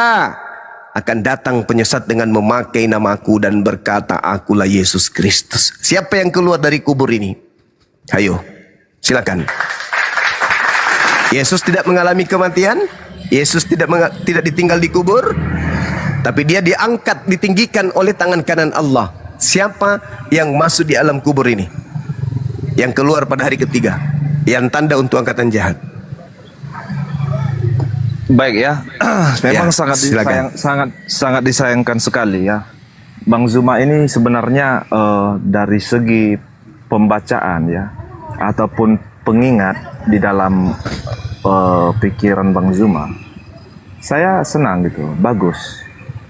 Bang Zuma termasuk orang yang bisa mengingat ayat-ayat di dalam Bible walaupun tidak begitu tepat gitu, tetapi poinnya kena gitu ya. Cuman masalah pemahaman Bang Zuma itu kurang pas. Kenapa saya katakan kurang pas? Karena bertentangan imanmu. Bukan bertentangan dengan iman, Tapi? karena sudah jelas ya dikatakan di situ bahwasanya yang mati itu adalah Yesus, yang bangkit pada hari ketiga itu adalah Yesus, karena Itu. yang dikuburkan itu adalah memang Yesus. Tetapi Itu. ada ayatnya kan mengatakan bahwasanya Yesus itu setelah dia menampakkan diri kepada murid-muridnya di hari ketiga itu, mereka heran. Karena apa heran? Yesus ini seperti tidak, tubuhnya seperti tidak mengalami kematian. Padahal yang mereka lihat, Yesus ini sudah dicambuk. Yesus ini sudah dipukul sampai berdarah-darah, sampai koyak-koyak kulitnya. Tetapi kok bisa utuh kembali? Nah, Kan begitu. Itu yang Iya. yang Abang Zuma katakan, kan gitu. iya. Makanya Abang menyatakan bahwasanya Yesus ini tidak mengalami kematian. Ya, terus ada lagi sebelum saya terangkan? Oke. Justru karena itu ya, yang bangkit itu Yesus. Siapa Yesus? Dia yang berkuasa di sorga, di bumi dan di sorga. Makanya dia tidak mengalami seperti kita yang mati busuk gitu. Oke. Dia tetap utuh, dia tetap kekal, dia tetap abadi. Padahal tadi dalilnya tidak mengalami kematian. Jasadnya tidak mengalami kematian. Oke? Jasadnya tidak ditinggal di alam kubur. Dia diangkat langsung oleh tangan kanan Allah. Malaikat langsung mengangkatnya.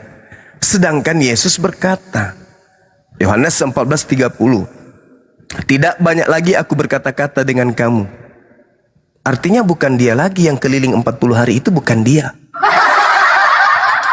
Tidak banyak lagi aku berkata-kata dengan kamu, sebab penguasa dunia ini datang. Penguasa dunia ini datang. Dan penguasa dunia ini, yaitu iblis, tidak sedikit pun berkuasa atas diriku.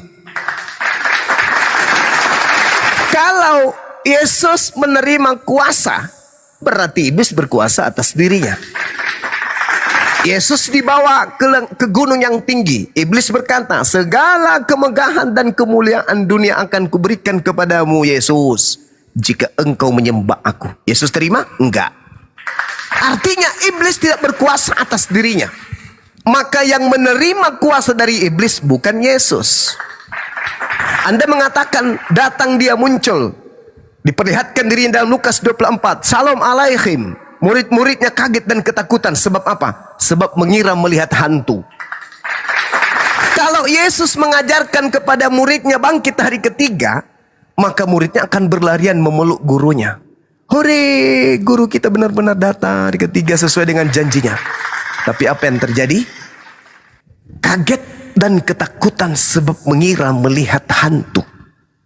Sebenarnya yang mereka lihat itu sudah bukan Yesus, tapi orang yang kemudian yang dikatakan oleh Yesus sebagai anak manusia. Yesus sendiri sudah di langit. Yang datang kepada muridnya ini yang dinubuatkan, waspadalah kepada penyesat yang datang kepadamu dengan memakai namaku dan berkata, akulah Kristus. Waspada. Dia akan menyesatkan banyak orang. Inilah dia yang datang. Dan apa kata Matius 24 nomor 24? Dia juga akan menyesatkan orang-orang pilihan, murid-murid pilihan. Berarti Yesus palsu ini datang kepada murid yang asli, yang ke-12 orang ini. Matius 24 nomor 24, Kristus palsu akan datang kepada murid pilihan. Berarti yang datang ini murid pilihan. Anda coba lihat di dalam Yohanes 12 nomor 31. Sekarang berlangsung penghakiman atas dunia ini. Sekarang juga penguasa dunia ini, iblis, akan dilemparkan keluar. Keluar dari mana? Exo dalam bahasa Yunani, keluar dari mana? Keluar dari mana? Tanda Yunus dimasukkan ke alam kubur. Di dalam Yesaya 14 nomor 12, 13, 14, 15, ketika iblis naik ke langit ingin menyetarai Tuhan, dia malah dilemparkan ke alam kubur, masuk ke dalam kubur. Kata Yesus, sekarang berlangsung penghakiman atas dunia, sekarang juga penguasa dunia ini akan dilemparkan keluar. Keluar dari mana? Keluar dari Eden? Tidak mungkin. Di Eden sudah dilemparkan lebih dulu sejak zaman Adam. Satu-satunya adalah dilemparkan dari kubur. Keluar dari kubur, lalu menggunakan orang yang menyetarai dengan Yesus. Orang yang menggantikan Yesus yang dikira mati inilah yang dipakai oleh iblis untuk keluar dari kubur. Ingat di dalam Kisah Para Rasul 16 nomor 16 sampai 18. Ingat di dalam Markus 5 nomor 1 sampai nomor 15 bagaimana iblis masuk ke dalam jasad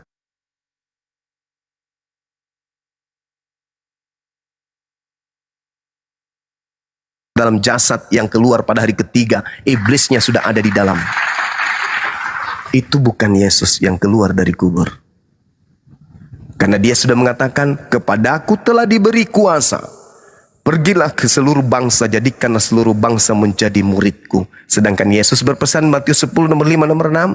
Yesus berpesan kepada ke-12 muridnya agar jangan ke bangsa lain, tetapi pergilah kepada domba-domba yang sesat dari umat Israel.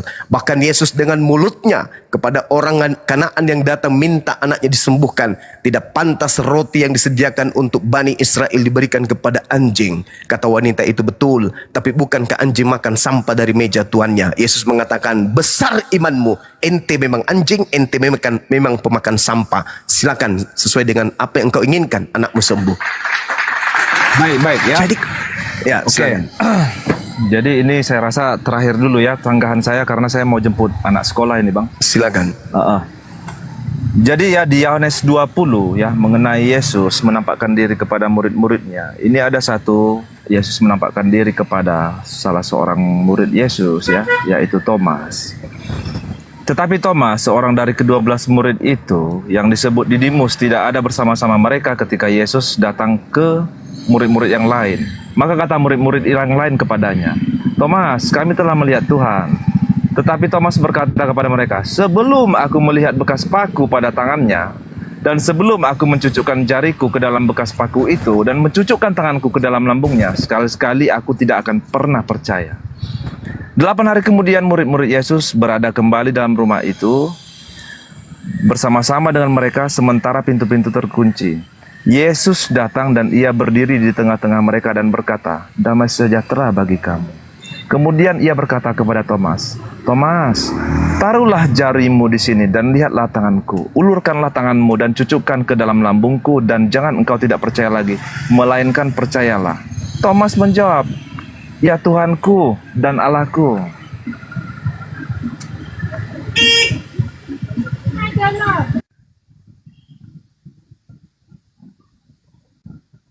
Ya, saudara, kalau lawan diskusi kita membawa data itu, bantahannya itu ada di Markus 16:12 dan juga Markus 14. Apa yang dikatakan di Markus 16? Lalu Yesus menampakkan diri dalam rupa yang lain. Itu satu. Bagaimana pengarang Markus tahu kalau itu Yesus dalam rupa lain? Pernahkah Yesus mengatakan kepada Markus sebelumnya, Markus, iya paman, nanti aku akan muncul, saya kasih kode ya, tapi dalam rupa lain ya. Baik paman. Itu mustahil mereka bisa jawab.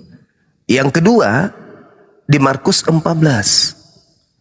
Lalu semua murid meninggalkan Yesus sambil melarikan diri. Semua murid melarikan diri meninggalkan Yesus. Ada seorang muda yang pada waktu itu hanya memakai sehelai kain lenan untuk menutupi badannya, mengikuti dia yang ditangkap itu. Mereka hendak menangkapnya, tetapi ia melepaskan kainnya dan lari dengan telanjang. Jadi ada yang kemudian tidak dipaku, yang lolos. Sedangkan saudara Noah tadi mengatakan, kalau aku belum melihat lambungnya, maka aku tidak percaya kalau itu adalah Yesus. Kenapa dia mengatakan seperti itu? Karena memang yang disalib itu ditusuk lambungnya pakai tombak. Tetapi itu bukan gurunya lagi. Kan saya udah bilang tadi, Yesus tidak tersentuh oleh kematian, jasadnya tidak ditinggal di kubur. Tapi penyaliban itu ada. Berarti yang ditusuk lambungnya ini penggantinya. Jadi kalau yang keluar dari kubur itu lambungnya ada, tertusuk, iya betul, itu dikira Yesus. Sedangkan murid-muridnya dalam Markus 14, semua murid Yesus lari meninggalkan Yesus pada saat penangkapan. Tidak ada yang tinggal. Gak ada yang tinggal. Silakan. Silakan. Ya, terjun bebas. Ya, saya tidak pakai terjun payung ini. Kok terjun bebas pula? Saya lanjutkan tadi ya mengenai Yesus menampakkan diri kepada Thomas. Jadi saya sempat nyimak sebentar bahwasanya kalau memang itu benar Yesus ya, seharusnya sesuai dengan fakta dong. Itu pikiran Bang Zuma, sesuai dengan faktanya apa? Bahwasanya seperti yang diharapkan oleh Thomas, harusnya ada bekas tangan tercucuk oleh paku, kaki dicucuk oleh paku, perut ya atau lambung sudah robek, ditusuk oleh tombak gitu kan. Tetapi ada satu hal ya yang harus kita ketahui ya. Bagaimana mungkin ya orang yang sudah lambungnya robek ya, sudah keluar mungkin ya isi perutnya, bisa bangkit dari kematian? Itu ada logika ya. Kita menggunakan logika saja. Itu tidak akan mungkin. Kalau ada ya silakan tunjukkan. Kalau Anda bilang mungkin ya orang bisa bangkit dari kematian, ataupun orang yang lambungnya perutnya sudah keluar gitu ya, udah robek, bisa bangkit dari kematian, silakan tunjukkan. Nah, jadi memang Matius 24 nomor 24 itu jawabannya.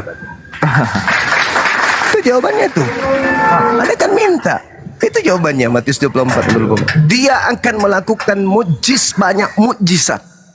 Sekiranya dengan mukjizat itu dia menyesatkan orang-orang pilihan juga. Tuh. Jangan Anda bantah Bible itu. Yesus sendiri mengatakan, sebab Kristus palsu dan nabi-nabi palsu akan datang dan akan melakukan banyak mukjizat. Jadi kalau hanya gara-gara keluar dari kubur mayat tadinya bangkit dari ketiga, itu satu Anda baca Matius 24 nomor 24. Yang kedua Anda baca Matius 12 nomor 38, 9 dan 40. Angkatan jahat ini minta satu tanda. Tandanya apa? Sama seperti Yunus 3 hari 3 malam dalam perut ikan, hari ketiga keluar dari perut ikan. Begitu juga anak manusia, hari ketiga keluar dari perut bumi. Ini tanda untuk angkatan jahat. Nah, saya tutup. Bagaimana dengan murid Yesus yang bukan angkatan jahat? Percaya enggak mereka dengan kebangkitan hari ketiga selayaknya angkatan jahat? Tidak. Mana dalilnya? Baca Lukas 24 nomor 9 sampai nomor 12. Endingnya di situ. Angkatan jahat percaya kebangkitan pada hari ketiga. Angkatan yang tidak jahat tidak percaya kebangkitan hari ketiga. Dalilnya Lukas 24 nomor 9 sampai nomor 12. Nah, sekarang kenapa Thomas percaya? Ingat Matius 24 nomor 24. Sekiranya mungkin menyesatkan orang-orang pilihan. Siapa orang pilihan? Baca Yohanes 6 nomor 70. Bukankah aku yang memilih engkau, wahai Thomas? Tetapi satu di antaramu adalah iblis, yaitu Yudas. Jadi Thomas ketika mencucukkan tangannya ke lambung Yesus palsu, kalau dia kemudian percaya, berarti tergenapi nubuat 24 nomor 24 dari bab Matius. Dia akan menyesatkan orang-orang pilihan juga. Endingnya di mana? Lukas 24 nomor 9, nomor 10, nomor 11, nomor 12. Wanita-wanita yang datang ke pemakaman hari Minggu pagi itu tidak menemukan kemudian jasad yang dikira Yesus. Mereka kemudian datang melaporkan kepada murid-murid. Apa sanggahan murid-murid? Tidak percaya dan menganggap informasi itu adalah omong kosong belaka. Baca. Kenapa mereka tidak percaya? Karena saudara, pada saat penangkapan mereka tidak hadir. Murid-murid sudah lari. Tidak lagi hadir ketika ditangkap, ketika disiksa, ketika disalib, ketika dikubur. Mereka tidak hadir. Yang hadir pada saat penguburan hanya Maria Magdalena dan juga Nikodemus dan Yusuf Arimatea. Bertiga aja yang meminta kepada Pilatus untuk menurunkan jenazah yang dikira Yesus ini untuk dikuburkan sebelum Sabat. Mereka minta. Lalu apa yang terjadi? Murid-muridnya ketika datang Maria, "Hei, guru kalian hilang loh. Guru kita mayatnya nggak ada dikubur." Murid-muridnya tidak percaya. Kalau murid-murid sudah diajarkan bangkit pada hari ketiga, maka mereka akan mengatakan, halilintar, ternyata betul kata guru kita, dia bangkit pada hari ketiga. Buktinya dia sudah ada dikubur. Tapi tidak, sama sekali tidak. Karena memang tanda itu hanya diberikan kepada angkatan jahat. Murid-muridnya tidak percaya dan menganggap itu semua hanyalah omong kosong. Nomor 12-nya, meskipun demikian, artinya meskipun mereka tidak percaya, meskipun itu menurut mereka adalah omong kosong, Petrus pagi-pagi sekali menuju ke pemakaman yang dikira Yesus. Apa yang terjadi? Petrus tidak menemukan mayat, yang ditemukan hanya kain kafan. Apa yang ada dalam benak Petrus? Baca. Petrus berkata di dalam hatinya, apa yang sedang terjadi? Andai saja Petrus dan ke-11 murid lain mendapatkan tanda-tanda kebangkitan pada hari ketiga, maka dalam hati Petrus akan tertulis apa? Di dalam hati Petrus mengatakan, haleluya, ternyata guru saya betul bangkit hari ketiga sesuai dengan apa yang dikatakan. Tapi apa yang dia katakan? Apa yang sedang terjadi ya? Katanya guru saya ditangkap, katanya guru saya mati, tapi kok mayatnya nggak ada? Apa yang terjadi ya? Artinya mereka tidak mendapatkan simbol angkatan jahat bangkit pada hari ketiga. Tetapi yang bangkit pada hari ketiga pun diminta kepada Yesus muridnya agar waspada. Sebab yang bangkit pada hari ketiga itu akan membawa namanya dan bisa saja menyesatkan mereka murid-murid pilihan. Itulah yang terjadi, saudara. Lahirlah agama saudara, Kristen. Sekira begitu dari saya sebagai yang terakhir. Kalau Anda mau penutup silakan, saya serahkan kepada host yang ada di sini. Terima kasih. Oke, baik ya. Terima kasih ya. Saya juga sebagai penutup. Jadi kalau Anda, Bang Zuma ya, menyatakan bahwasannya yang bangkit dari kubur itu adalah Yudas Iskariot. Sementara di dalam Bible sendiri ya, kita sama-sama tahu bahwasanya Yudas Iskariot itu tidak mempunyai kekuatan ataupun kekuasaan apapun di dalam hidupnya.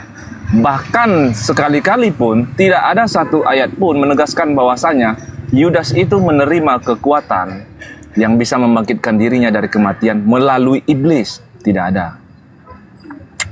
Itu sangat tidak ada. Jadi itu pemahaman Bang Zuma sangat terbalik dengan apa yang terpapar di dalam kitab Bible. Tapi tidak apa-apa. Ini semua hanya pembelajaran ya, dan hal penguatan iman buat teman-teman semua ya, baik Kristen ataupun Islam ya. Terserah mau percaya sama siapa, terserah mau mengikuti siapa, yang pastinya ya memang kalau kebenaran itu selalu ditutup-tutupi, tetapi kesalahan selalu dibenar-benarkan. Itu real, itu fakta. Oke, terima kasih, begitu aja dari saya. Ya. Terima kasih Pak Noah. Iya, saudara Bang Rizal, monitor Bang. Bang Gurunda, Bang Juma. Bisa dibacakan saya Lukas 4 nomor 5 dan Siap, nomor Bunda. 6. Lukas 4 nomor 5 nomor 6. Lukas 4 nomor 5 dan 6. Izin Nomor jawab nomor Yesus. 6-nya aja, nomor 6-nya aja. Oh siap. Lukas 4 nomor 6 siap. Kata iblis kepadanya, segala kuasa itu serta kemuliaannya akan kuberikan kepadamu, sebab semua itu telah diserahkan kepadaku, dan aku Dan aku memberikannya, memberikannya kepada siapa saja yang aku kehendaki. kehendaki. Nah, kalau iblisnya berkehendak memberikan kepada Yudas, bisa nggak? Bisa. Kalau diberikan kepada bom-bom, bisa. Bisa. Diberikan kepada siapapun, bisa kan? Bisa. Bisa. Sekira begitu teman-teman, silakan. Terima kasih saudara Noah sudah diskusi dengan baik. Mudah-mudahan apa yang kita lakukan pada siang hari ini itu bisa memberikan edukasi kepada teman-teman kita yang mendengarkan diskusi kita ini. Demikian, silakan teman-teman. Saya bikin kopi campur masalku dulu, silakan. Ya, terima kasih Guru Dan. Terima kasih. Ustaz Batak monitor. Ustaz Ya, Batak. kami ucapkan terima kasih ke Pak Noah ya, sudah berdiskusi dengan sopan. Bang itu santun. noise, Bang Rizal noise, apa itu bunyi-bunyi? Baik, Bang, terima kasih juga. Saya izin turun dulu ya. Di jalan ini mau jemput anak sekolah gitu kan. Jadi ditutup dengan si Paulus Bang ya, Galatia 3:13, terkutuklah. Siapa yang terkutuk ya? Oke, lanjut, silakan Bang Noah. Saya sama yang lain dulu lah. Nanti saya entah kapan-kapan lagi naik. Saya apa dulu? Oh, Iya, iya, iya. Oke. Terima kasih ya. Oke.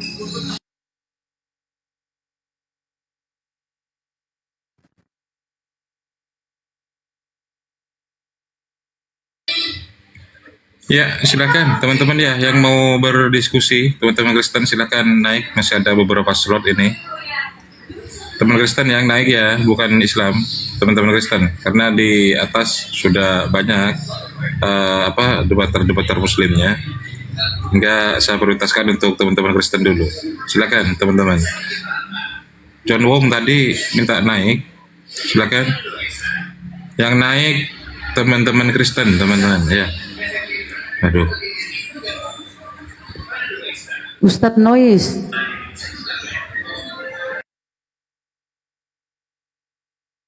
Oke ya teman-teman, silakan permintaan.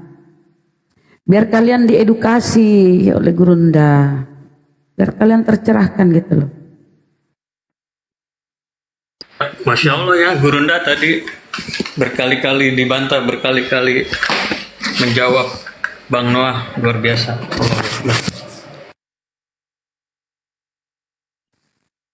Ya minimal Noah tadi nggak congor doang ya. Ya tetap Betul. ngeyel.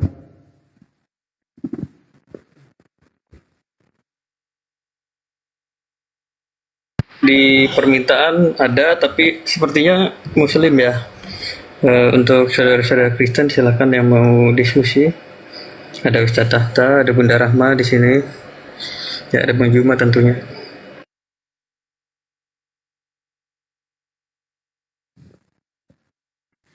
Kata iblis, ini Lukas yang terakhir dibaca yang sama Bang Rizal ya. Kata iblis kepadanya, segala kuasa itu serta kemuliaannya akan kuberikan kepadamu.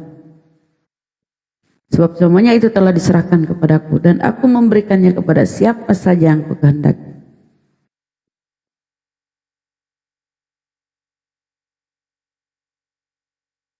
Betul.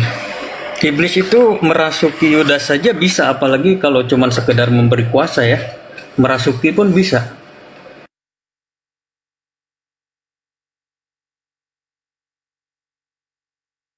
Intinya, orang yang masih hidup aja bisa dirasuki.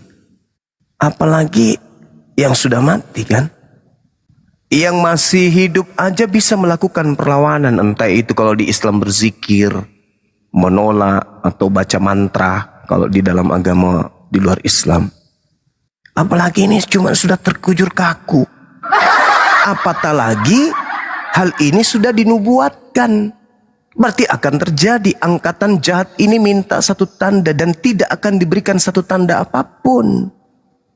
Berarti memang sudah jelas itu apa yang diterangkan oleh Al-Quran tidak sedikit pun meleset. Tidak ada sedikit pun meleset. Tinggal bagaimana saudara-saudara kita ini memahami bahwa apa yang dijelaskan Al-Quran itu benar adanya. Saya kasih contoh. Amsal 21 nomor 18. Tuhan akan menjadikan pengkhianat orang fasik sebagai ganti orang jujur, orang benar. Jadi kalau ini Yesus uraikan, dan Yesus sendiri mengatakan di dalam Lukas 24 nomor 44, apa kata Yesus? Memang harus digenapi segala sesuatu yang tertulis tentang aku di dalam kitab Taurat, kitab para nabi, dan kitab Mazmur. Amsal 21 itu kitab nabi. Jadi itu yang harus tergenapi. Apa yang tergenapi? Ya orang benar diselamatkan, yang menggantikan orang fasik. Di mana dikatakan Yudas itu fasik? Amsal 17:23. Orang fasik adalah orang yang makan suap. Itu fasik, makan suap. Amsal 17:23. Yudas kan fasik, makan suap? Yes. Orang fasik dipakai sebagai tebusan orang benar. Pengkhianat dipakai sebagai ganti orang jujur. Nah, yang mati di atas tiang salib ini adalah fasik, pemakan suap. Dan yang dikutuk hanya pemakan suap. Ulangan 27 nomor 25. Terkutuklah orang yang makan suap. Yudas fasik, Yudas makan suap, terkutuk, dah selesai. Tergenapi semuanya. Sedangkan kalau Yesus anak Maria inilah yang kemudian yang disalibkan, apa alasannya? Terkutuk kagak, makan suap tidak, melakukan dosa kagak. Lalu apa alasannya dia harus dikutuk sebagai apa di sana? Sebagai korban penebus dosa? No, korban penebus dosa itu domba, kambing, sapi, lembu. Berarti Gurunda, ketika Yesus berkata, aku yang memilih kamu yang 12 ini, namun seorang di antara kamu adalah iblis. Yudas kerasukan iblis. Nah, berarti iblis inilah yang menjangkiti Yudas, sehingga iblis inilah yang dilihat oleh si Paulus. Sudah. Jangan terlalu jauh ke Paulus. Paulus itu ketemu dengan oknum ini nanti di tahun 50. Jangan terlalu jauh. Yang keluar pada hari ketiga itu aja dulu. Ya.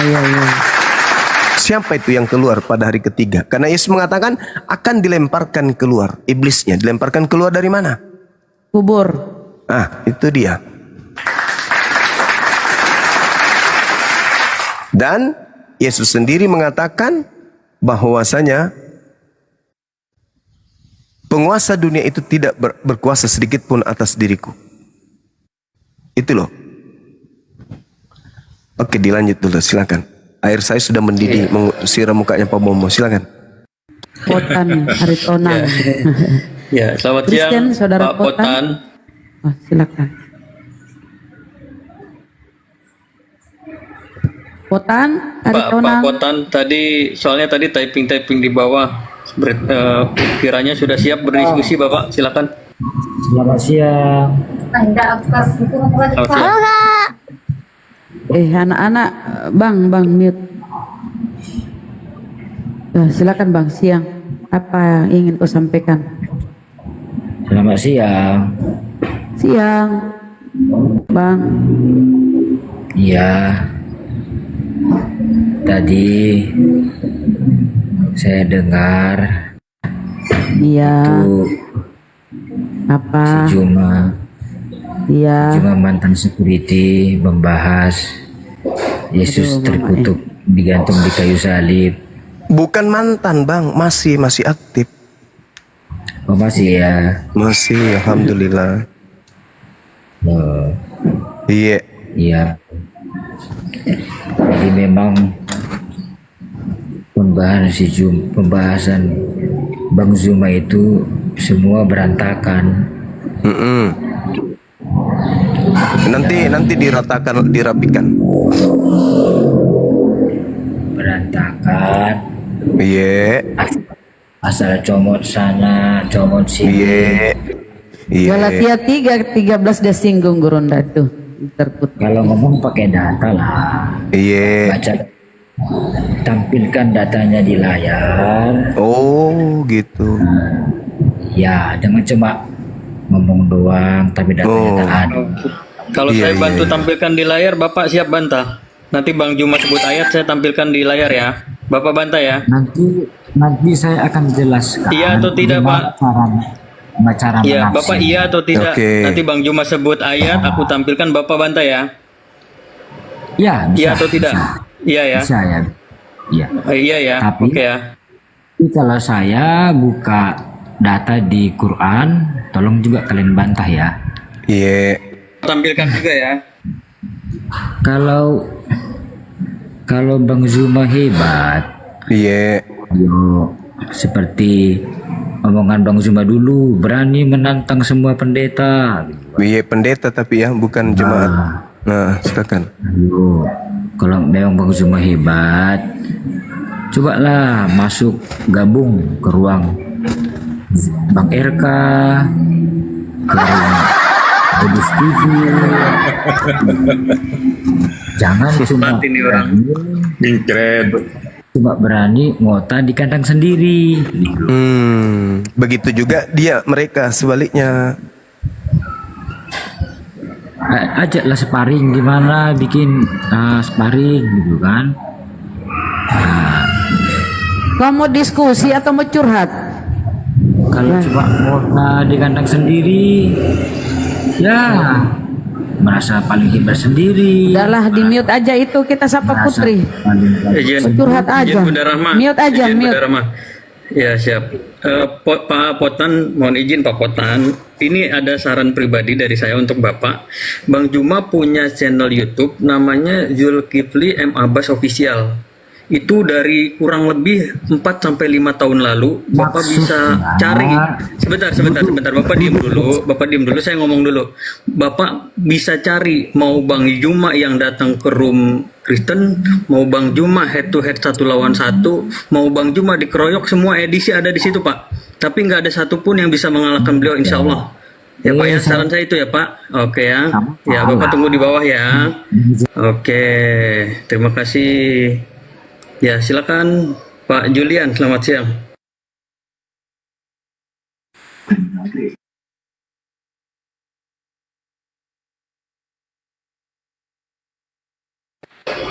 Kurang gaul Bapak itu, kurang jauh mainnya. Nggak ada lain andalannya apa? Pendetamu kek yang hebat-hebat. Lanjut. Kita naikkan lagi.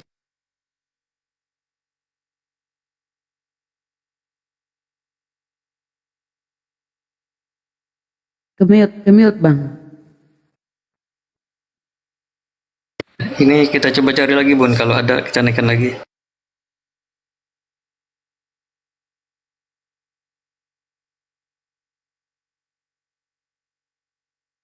Kula Papa, selamat Udah Bapak siang. ini kok maksa naik. Waduh. Yang naik yang Kristen ya teman-teman ya. Ini Muslim ya? Gak apa-apa.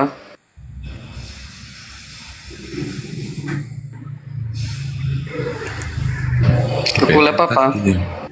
Dia Muslim dia.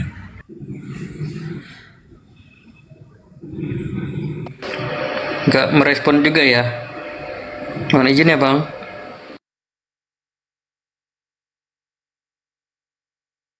Ya, silakan untuk saudara-saudara Kristen yang kalau memang keberatan Bang Juma hanya menyebutkan ayat, kami moderator siap membantu Bang Juma ya untuk menampilkan ayatnya ya secara visual. Silakan.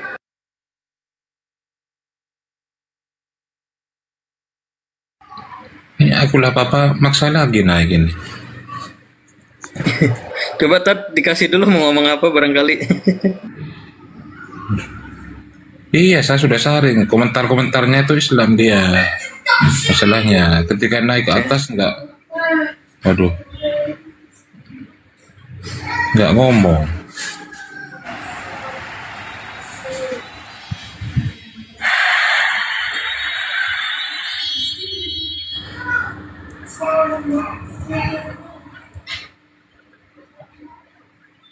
Ya, silakan. Bapak Harrison, selamat siang.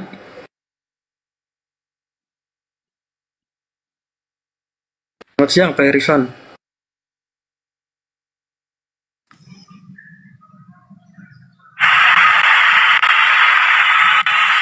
Noise, Pak. Pak Harrison. Muslim ya, waalaikumsalam. Silakan, Pak. Muslim nyimak aja bang. Oh, ya, terima kasih. Ya makasih, assalamualaikum. Ini Kristen, ini is the Salam. Kristen dia. Ya, silakan. Demi wa, silakan. Assalamualaikum. Waalaikumsalam. Salah. Harusnya jawabnya kalian assalamualaikum. Assalamualaikum. Saya sudah jawab waalaikum ya ahlan nar. Sudahlah. Ya. Ya itu yang nggak bisa, yang nggak paham tentang agamanya sendiri direvisi dulu itu ya. Oke. Cuma iya. tadi bilang Silakan, Pak. kalau dia pernah dikeroyok itu dalam imajinasi atau di mana itu? Pernah dikeroyok menang gitu. Bilang saya, Pak. Jangan bilang saya. Rizal 2. Oh gitu. Bapak kalau nggak Itu percaya, dalam imajinasi atau di mana Pak? Oh ya, oke. Ini ya Pak ya. Oh, gitu. Bapak kalau nggak Gimana, percaya bisa lihat di channel Zulkifli M. Abbas Official di YouTube. Oke? Ada lagi yang mau Bapak sampaikan? Nggak ada. Nggak ada sama sekali. Nggak ada apa, Pak? Gitu. Nah, Nggak ada kenapa ya, dia teman. Emang nggak ada, stres ya? Oke. Panasan. Iyo, nggak jelas. Stres dia. Anak baby, anak baby. Turun dah live. Mute. Anak baby. Astagfirullahaladzim.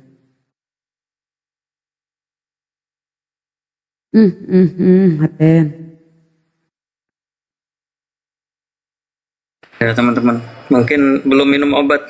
Tahu gitu tadi saya resepin dulu. Kejang-kejang. Gejalanya apa Pak? Saya resepin. Laku kok resep dari saya dimanapun. Iya, kalau nggak percaya ketika Gurunda itu sering masuk ke komal-komal Kristen dan dikeroyok, tapi beliau tetap tegak berdiri kokoh. Ya, akhirnya di kick gitu kan. Silakan, masih ada jejak digitalnya mulai dari 4 tahun yang lalu atau 1 tahun yang lalu di YouTube beliau. Silakan dicek sama si edisi putar-putar gitu. Judulnya seperti itu. Silakan dicek teman-teman kalau nggak percaya. Edis tuh nggak ada ilmunya dia.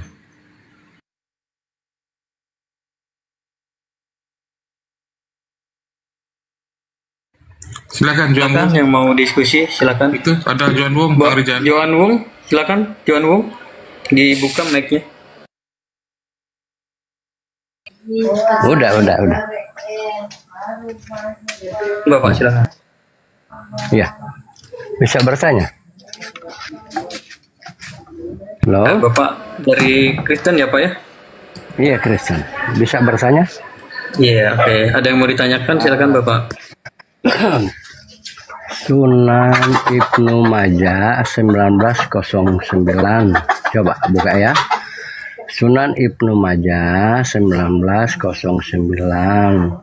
Muhammad berkata, apabila engkau menyetubuhi pembantu ataupun hewan, engkau harus memegang ubun-ubun di kepala. Gimana tuh Pak? Coba jelaskan. Apa pertanyaan saya gini? Apa Ya, menurut? Sunan Ibnu Majah 1909. Iya. Bisa ditampilkan, Pak? Waduh, HP aku cuma satu. Coba Bapak buka aja. Sunan Ibnu Majah 1909. Apabila engkau bersetubuh dengan pembantu ataupun hewan, maka hendaklah engkau memegang ubun-ubun di kepala. Pertanyaan saya, kenapa Muhammad memperbolehkan Ya. menyetubuhi Izin Pak, hewan saya dan khawatir pembantu? yang Bapak tampilkan itu, ya izin Pak, saya khawatir yang Bapak tampilkan itu dari Ada sepatu. saudara Bapak sendiri buatannya gitu. Ya baik ya Pak, saya tampilkan ya Pak. Sunan Ibnu Ya Majah baik, itu saya nggak ada. tampilkan. Nggak ada orang Kristen bikin-bikin hadis di dunia, nggak ada. Oke. Saya bacakan ya Pak. Bapak kan minta Ya. saya yang tampilkan. Ya, 1909 betul nggak Pak? Sunan Ibnu Majah Ya. Berapa angkanya tadi? 1909, 1908. 1909. Tadi Bapak bilang mendatangi siapa? 08. 08, oke. 8. Ya. Bentar ya. Bentar Pak. 1908.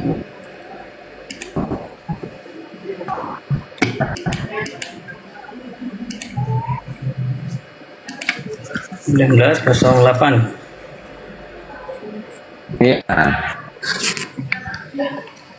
Ya. Ini Pak, betul 1908. Ya, coba buka. Ya. Dari Nabi Shallallahu Alaihi Wasallam, apabila salah seorang dari kalian hendak mengambil manfaat dari istri Pak di sini Pak. Iya, terus lanjutkan dulu. Iya, dari istri Pak. Jangan Tadi Bapak bilang potong-potong. apa? Jangan Iya, potong-potong, Bapak kok nggak lanjut sebut lagi. istrinya di sini. Enggak, kenapa Iya, istrinya nggak disebut? lanjut, Maksud saya lanjut gitu. dulu. Lanjut Atau dulu, pembantu jangan. atau hewan hendaklah ia memegang ubun-ubun Pembantu. sambil mengucapkan Allahumma ini. Ya. Jadi istri, pembantu dan Allahumma hewan. ini asaluka. Ya. Kemudian Allahumma ini asaluka min khairaha wa khairama jubilat alaihi wa a'udzubika min syarriha wa syarriha ma jubilat alaihi. Silakan. Artinya, ya Allah, sesungguhnya aku memohon kepadamu dari kebaikan-kebaikan yang telah kau berikan kepadanya, dan aku berlindung kepadamu dari keburukan-keburukan yang kau berikan kepadanya. Baik. Keburukan. Terus. Pak, di sini mengambil manfaat. Dengar ya, saya minta izin dulu Pak. Saya pengen minta izin dulu sama di sini, soalnya ada Ustadz Arif, ada Guru Nda Juma. Saya minta izin dulu. Siapa Apakah dulu? saya Siapa diperkenankan? Sebentar Pak, sebentar. Saya minta izin dulu. Pak Ustadz Arif, apa Pak Ustadz Arif yang mau jawab atau saya terangkan?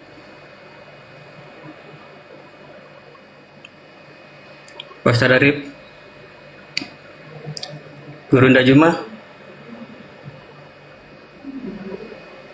Ya baik, Pak. Di dalam hadis ini, karena tidak ada jawaban ya, di dalam hadis ini mengambil manfaat itu dari istri itu perihal bersetubuh, Pak.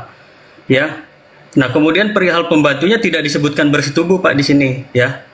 Ya, manfaat dari istri kan ya hubungan badan ya, yang kita sama-sama tahu lah. Ya, manfaat dari pembantu itu ada juga. Nah, kemudian apa manfaat yang diambil dari hewan ini? Ya dipotong, Pak.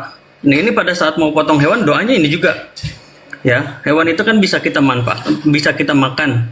Nah, sebelum disembelih itu doa juga dengan doa ini, Pak. Seperti itu jawaban dari saya. Mungkin nanti bisa ditambahkan oleh Ustadz Arif apabila sudah bisa monitor. Ustadz Arif. Ustadz Arif. Ya, saya kira itu jawaban dari saya, Pak, mengenai hadis ini. Ada lagi yang mau Bapak tanyakan? Saya izin dulu ya, teman-teman. Saya nggak ada bermaksud lancang ya. Silakan Pak Johan, dibuka mic-nya. Keberatannya di sini tidak disebut kata istri.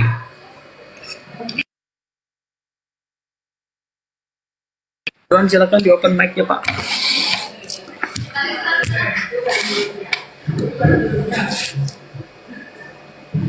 Pak Johan, dibuka mic-nya, Pak.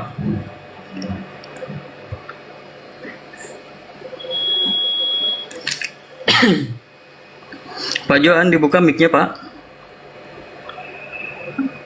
Sudah apa? Kalau kamu mengambil manfaat pada istri, pembantu, Noise. coba Noise, kamu Pak. ini nggak bahasa Ini. Indonesia. Sinyalnya Pak. Udah Diperbaiki dulu sinyalnya Pak.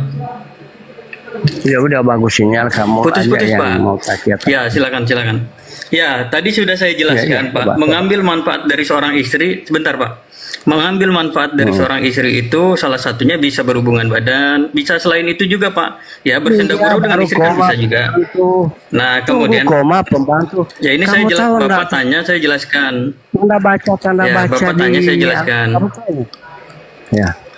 Ya tanda bacanya sudah jelas, tapi bapaknya yang nggak paham kan? Koma Begitu. pembantu yang aku bahas di sini pembantu dan hewan. Betul. Ya, mengambil manfaat dari pembantu itu yang kita tahu itu apa, Pak? Bapak pernah punya Lalu, pembantu? Ini bicara Saya tanya dulu, Bapak pernah punya pembantu? Katanya Nggak. bersetubuh. Ya, Bapak. ubun-ubun. Ya, oke, pembantu nggak punya ubun-ubun. Pembantu nggak punya ubun-ubun. Yang aku tanya, ajaran Ya, nggak. Muhammad Betul. mentubuhi pembantu Betul, ini kan hewan, sebentar. asal pegang ubun-ubun. Oke, saya paham. Saya mute dulu ya, mohon maaf ya. Pembantu itu manusia Pak, punya ubun-ubun ya. Hewan pun ada ubun-ubunnya di kepalanya Pak. Jadi nggak ada masalah. Dengan dibacakan doa itu sebelum mengambil manfaat dari yang disebutkan tadi, dibacakan doa dulu. Ya kalau seumpamanya pembantu, ya manfaatnya apa sih? Kalau Bapak belum punya pembantu ya saya kasih tahu manfaat pembantu itu ya kita bisa ya suruh kerja ini itu gitu ya. Yang ini aja lah istilahnya yang kita tahu gitu ya pada umumnya. Nah, kalau manfaat dari hewan ini kan bisa disembelih Pak untuk dimakan dagingnya yang halal. Seperti itu ya Pak ya. Saya kira itu Pak sudah saya jelaskan ini yang kedua kalinya. Apa sudah cukup jelas atau harus dijelaskan sekali lagi? Boleh saya nanti bertanya balik ya, kalau Bapak belum puas dengan jawaban yang ini, saya ulang satu kali lagi, tapi saya akan bertanya balik setelah itu. Silakan di open mic-nya Pak.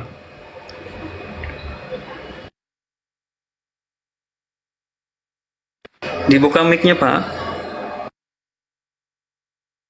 Kamu ini congor-congor. Halo. Iya Pak, kalau jawaban saya salah, ini ada 1.300 Salah memandang total Pak. karena kamu nggak tahu cara baca. Sebentar. Bukan. Jawaban salah bukan. Kalaupun jawaban saya salah bukan menurut Kristen, tapi menurut ulama-ulama. Kalau seumpama ada guru-guru di sini yang menyaksikan saya menjawab perihal hadis ini lalu salah, saya siap menerima DM kritikan bahwasanya jawaban saya salah ini.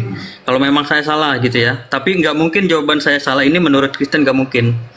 Ya, harus menurut ulama-ulama atau istilahnya Islam-Islam yang punya kompetensi. Dari 1,3 penonton ini apabila jawaban saya salah tidak sesuai dengan ulama. Ini kan yang saya tahu ya. Saya juga pernah baca dan saya pernah mendapatkan penjelasan ini dari ulama yang saya kenal. Nah, menurut mereka ini maksudnya ke arah situ gitu. Kalau seumpama nanti ada muslim yang bilang ini jawabannya salah, silakan DM saya. Enggak, itu Ya, silakan DM manfaat. saya. Tahu itu manfaat ya, manfaat. Kalau soal istri itu ya persetubuhan. Tapi ini yang lain itu manfaat. Manfaatnya seorang pembantu, ya kan? Apa manfaat hewan? Ini manfaat. Hendaklah dia pegang ubun-ubunnya berdibacakan. Ya, anak kita kalau ingin berdoa, anak kita soleh, kita pegang ubun-ubunnya baru kita berdoa. Jadi kalau kita mau mengambil manfaat, artinya pembantu ini kan yang membantu pekerjaan di rumah kita. Apa salahnya? Hewan ini kita biasa memanfaatkan, gunakan misalnya di sawah gitu, membajak sawah. Membajak. Iya. Kenapa sih? Yang mengherankan itu kalau di Bibelmu Tuhanmu butuh jatah perawan. Itu mau diapain tuh perawan tuh Tuhanmu jatah perawan? Ayo. Bunuhlah segala yang sudah bersuami, yang tidak perawan lagi disuruh bunuh. Disuruh matikan semua. Bunuh segala yang bernyawa, yang perawan sisain. Perawan jangan dibunuh.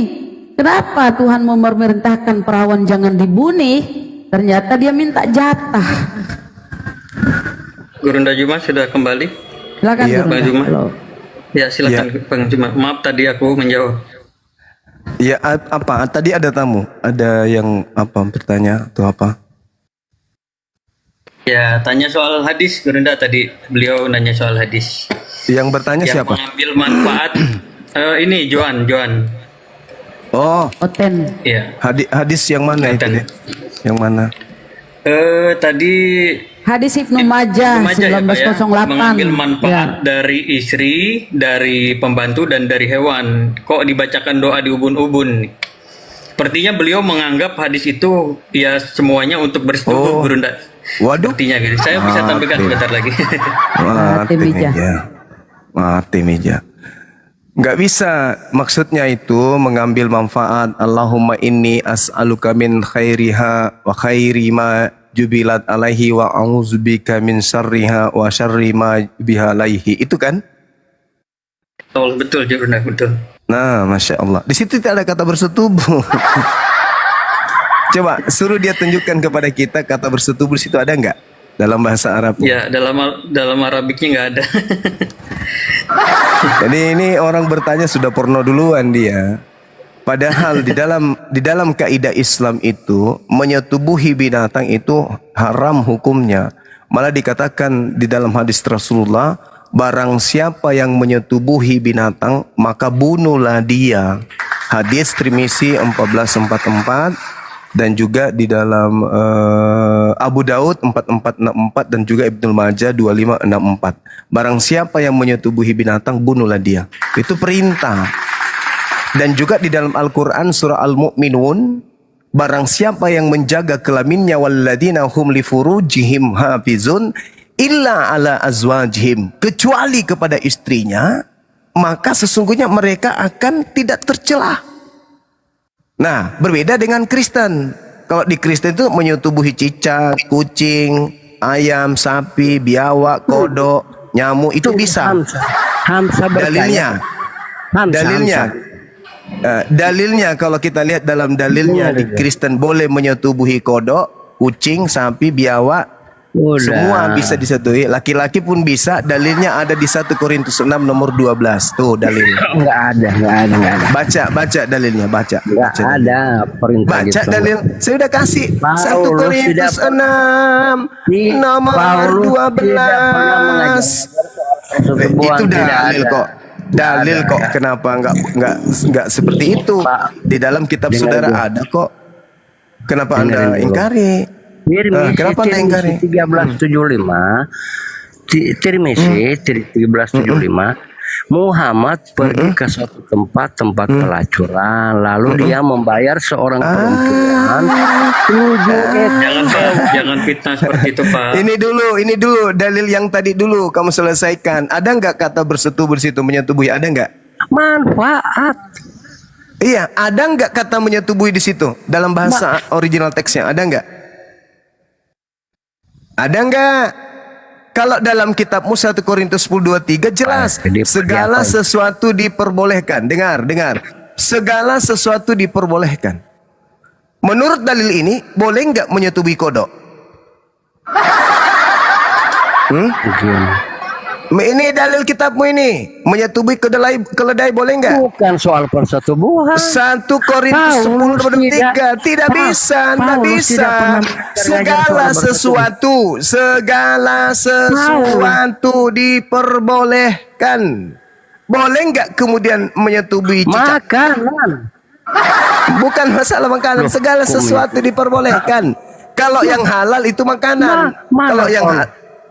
Kalau yang makanan itu ada di 1 Korintus 6, saudara. Jangan kau bodoh-bodohi orang di sini. Di dalam kitab agamamu bahkan dikatakan, dengar. Segala sesuatu diperbolehkan. Benar, tetapi bukan segala sesuatu. 1 Korintus 10:23 dalilnya ada, dalilnya segala sesuatu diperbolehkan. Korintus itu surat Paulus nggak ada dengan Paulus gitu. 1 Korintus 10:23 itu dalilnya. Itu surat Paulus. Segala sesuatu diperbolehkan. Itu rasulmu kan yang mengajarkan itu. Lanjut. Itu. diperbolehkan. Tetapi Apa tuh kok main bukan potong-potong segala ayat? sesuatu berguna. Segala sesuatu diperbolehkan. Benar, tetapi bukan segala sesuatu membangun. Dan jadi dalam Kristen itu segala Sekarang sesuatu aja boleh. main-main potong ayat kok Loh, itu nggak dalil. dilanjutkan? Dalil itu mau diapakan lagi? Dalil. Tampilkan ya. Main potong-potong ayat. 1 Korintus 10:23 segala sesuatu diperbolehkan. Betul, kata Paulus. Betul, segala sesuatu itu diperbolehkan. Jadi kamu boleh menyetubuhi dirimu sendiri. Makanya di gereja itu boleh sesama kucing nikah kucing, sesama asu nikah dengan asu, boleh di gereja. Kenapa dalilnya? Segala sesuatu itu boleh. Paham ya? Silakan.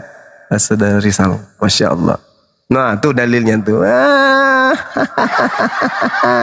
Belum lagi di 1 Yohanes 1 kan? 1 Yohanes 1 nomor 2. Di situ dikatakan bahwasanya janganlah engkau melakukan dosa, namun apabila engkau melakukan dosa, jangan khawatir, ya. Sebab ada Yesus sebagai pendamai dosa kita. 1 Yohanes 2 nomor 1. Tegang, tapi kali ini Itu dalil.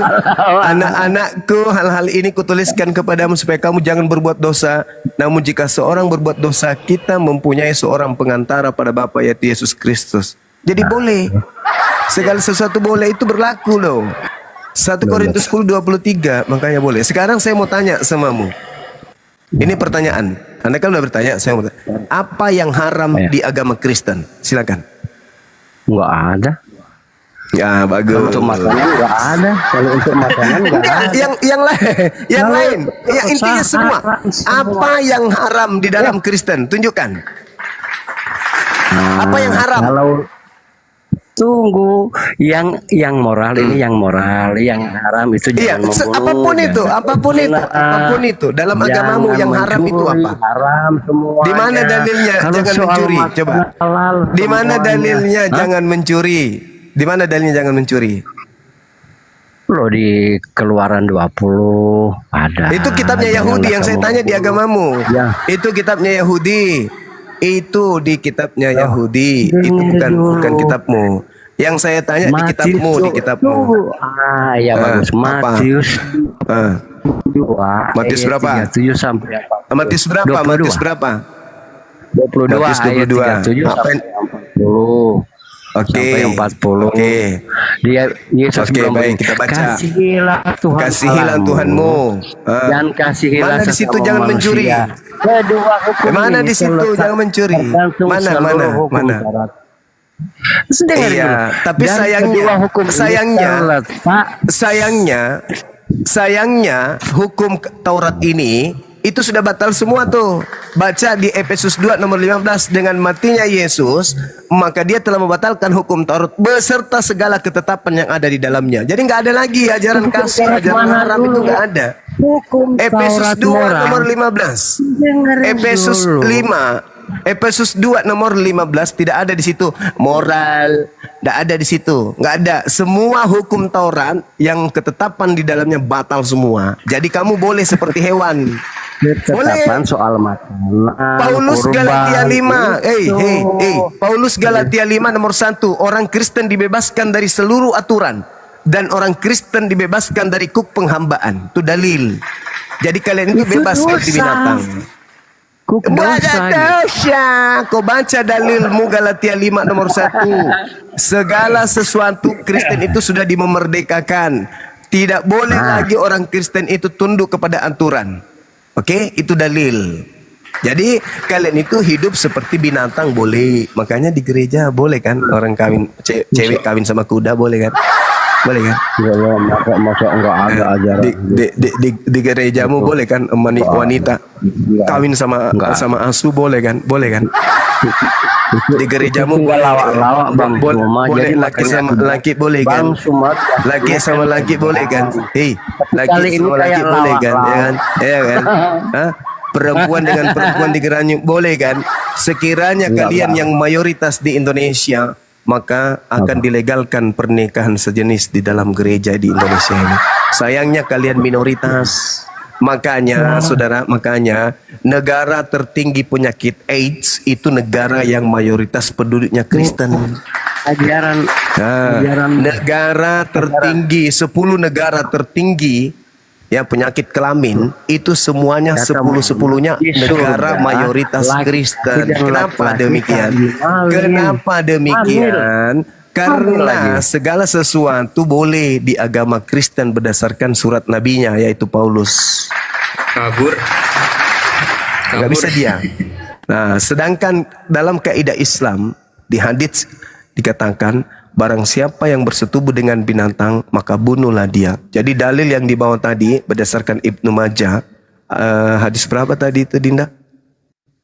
Ibnu Majah nomor berapa? 93. Di situ jelas. Di situ 1903. 1908 kalau nggak salah. Pemanfaatan itu, Iya, iya. pemanfaatan istri. di situ tidak ada sama sekali kata bersetubuh.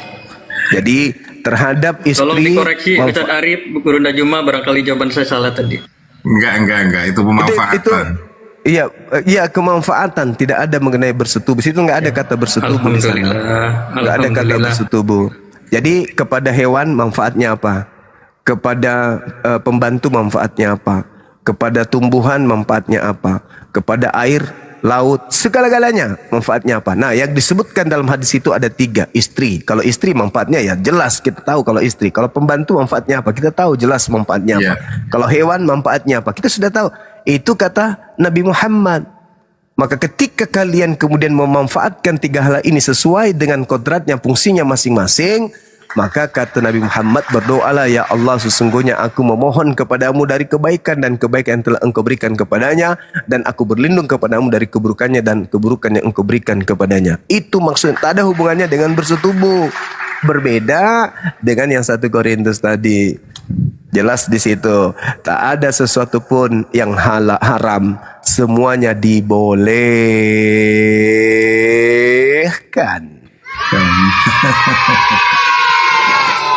Alhamdulillah teman-teman selamat ya, saya jawabnya nggak salah. Masya Allah, Masya Allah. Ya, dan kalau masih ada jawab pertanyaan-pertanyaan gitu, kasih Kolose 2. Di Kolose 2 itu jelas sekali bahwa mereka ini adalah orang-orang yang tidak boleh lagi ikut aturan-aturan Tuhan. Mereka adalah orang yang dimerdekakan, mereka nggak boleh lagi terkunci dengan aturan-aturan jasmani. Di situ jelas di dalam kitab mereka bahwa ajakannya agar jasad mereka itu tidak lagi tunduk kepada perintah-perintah. Jasad itu tubuh, biologis. Jadi biologisnya itu nggak boleh lagi turut-turut perintah, melainkan ya bebas bas.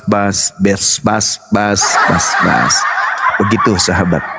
Nah, kalau terkait ayat suci Al-Quran yang mengatakan kita nggak boleh bersetubuh dengan hewan, nggak boleh bersetubuh dengan pembantu seperti yang dituduhkan, Al-Quran surah Al-Mu'minun ayat 1 sampai ayat ke-7 ya. Di situ Allah mengatakan bahwasanya barang siapa yang menyetubuhi selain daripada istrinya, maka mereka itulah orang-orang yang melampaui batas. Orang melampaui batas tempatnya di mana? Di neraka. Kalau di dalam agamanya Joan, di agamanya Joan itu semuanya boleh. Menyetubuhi kucing, ayam, cicak, kodok, keledai, kedelai, jerapah, buaya, kambing, sapi. Nah, itu bisa berdasarkan dalil kitab mereka sendiri yang mengatakan segala sesuatu boleh. Dan jelas dikatakan pula dalam Kolose 2, jangan lagi kamu membiarkan hukum dan baik mengenai makanan hari raya baru dan semuanya. Intinya Paulus mengajarkan untuk membebaskan jasadnya Kristen dari segala sesuatu. Galatia 5 nomor 1, nomor 2, nomor 3 dan seterusnya. Hukum-hukum Tuhan menurut Paulus itu adalah sampah di Filipi 3 ya. Hukum Tuhan itu adalah sampah. Bahkan Paulus mengatakan di mana dosa bertambah banyak, di situ karunia semakin melimpah. Aduh, Joan. Bang Juma, boleh Ya. saya izin tadi Joan ini ada utang saya harus nanya ke dia 1 kali. Oh, utang dia. silakan. Karena saya udah jawab dia, ya. Ya, saya salam dulu ke Bang Ian. Assalamualaikum, selamat datang. Pak Joan, ini giliran saya bertanya, Pak Joan. Ya, Pak Joan izin ya, tolong disimak pertanyaan saya, Pak Joan. Pak Johan, di dalam Yohanes 11 nomor 43 sampai dengan 44 itu Yesus berdoa kepada Tuhannya untuk membangkitkan atau menghidupkan kembali Lazarus. Nah, berdoa nih, Yesus kan berdoa ya. Kemudian di dalam Kisah Para Rasul 9 nomor 40, Petrus berdoa kepada Tuhannya untuk menghidupkan kembali Tabita. Nah, di dalam Kisah Para Rasul 20 nomor 9 dan nomor 10, Petrus menghidupkan Etikus. Ya, Etikus ini mati, jatuh dari lantai 3 kurang lebih seperti itu ceritanya, ke bawah karena ketiduran terlalu lama mendengarkan ceramahnya Paulus. Jatuh dari lantai 3 ke bawah, kemudian Paulus datang turun ke bawah, Etikus kemudian hidup kembali. Nah, Paulus ini menghidupkan kembali Etikus tanpa berdoa. Pertanyaan saya kepada Pak Johan, dari mana kekuatan atau mukjizat yang diperoleh oleh Paulus itu sehingga bisa menghidupkan kembali Etikus tanpa berdoa? Yesus menghidupkan kembali Lazarus, berdoa dulu dia. Petrus menghidupkan Tabita, berdoa dulu dia kepada Tuhannya. Baik Yesus maupun Petrus berdoa dulu tuh sebelum menghidupkan kembali. Paulus ini menghidupkan kembali Etikus tanpa berdoa. Kekuatannya ini dari mana dia peroleh? Silakan Pak Johan. Tunggu. Pada waktu kamu di samping Paulus dia nggak berdoa? Ada ayatnya Pak, mau saya bacakan? Halo. Saya bacakan. Saudara Rizal, saya bantu Saudara Johan. Maaf, saya bantu Saudara Johan. Jawabannya ada di 2 Korintus 12 nomor 7. Karena di dalam diri Paulus itu ada iblis. 2 Korintus 12 nomor 7, dalam dagingku ada seorang utusan iblis yang menggocok aku. Jadi di dalam tubuh Paulus itu, di dalam tubuh Paulus itu ada iblis. 2 Korintus 12 nomor 7, baca. Saya bacakan lagi, saya ulang lagi. Dan supaya aku jangan meninggikan diri, karena penyampaian luar biasa itu, aku diberi suatu duri dalam dagingku, yaitu seorang utusan iblis untuk menggocok aku supaya aku jangan meninggikan diri. Nah, situ ya Saudara Rizal, jadi jawabannya. Kenapa Paulus bisa melakukan itu? Karena Paulus itu bersatu dengan iblis. Aku di dalam iblis, iblis di dalam Paulus. Paulus di dalam iblis. Di dalam tubuh Paulus ada iblis menurut Paulus. 2 Korintus 12 nomor 7, silakan. Ya, saya monitor lagi. Penyembah iblis, iblis. Bang Sikat diam dulu abang diam dulu bang Sikat tolong diam dulu. Saya mau tampilkan data ke Pak Johan. Silakan Pak Johan. Ya di sini ya, Kisah Para Rasul 20 nomor 9 Ya. nah sampai dengan 12. Silakan Bapak, kalau Bapak yang mau baca silakan. Iya, baca aja, baca. Oke, saya baca ya. Seorang muda bernama Etikus duduk di jendela. Enggak lompat. Karena Paulus amat lama berbicara, orang muda itu tidak dapat menahan kantuknya. Akhirnya ia tertidur lelap dan jatuh dari tingkat ketiga ke bawah. Ketika ia diangkat orang, ia sudah mati. Tetapi Paulus turun ke bawah. Ia merebahkan diri ke atas orang muda itu, mendekapnya dan berkata, "Jangan ribut, sebab ia masih hidup." Setelah kembali ke ruang atas, Paulus memecah-mecah roti, lalu makan. Habis makan, masih lama lagi ia berbicara sampai fajar menyingsing, kemudian ia berangkat. Sementara itu mereka mengantarkan orang muda itu hidup ke rumahnya dan mereka semua merasa sangat terhibur. Nah, nggak ada Paulus berdoa dulu Pak. Nah, pertanyaan saya, kekuatan dari mana Paulus? Nah, kalau Yesus kan berdoa dulu kepada Tuhannya, ya. Petrus berdoa dulu kepada Tuhannya. Nah, ini si Paulus ini dapat kekuatan menghidupkan orang mati dari mana? Dari dengar dulu. Dari Yesus lah. Ada Paulus, dengar dulu. Aku menyertai engkau. Jadi Paulus itu dia Di mana Pak? Di mana ayatnya, di mana? Jawaban Bapak ayatnya banyak di di Kisah Para Rasul. Ada. Kan satu Kisah aja Para jangan banyak, Rasul Pak. ada. Bapak kan minta saya tampilkan data. Bapak sekarang tampilkan data. Satu aja Pak, jangan banyak, satu aja.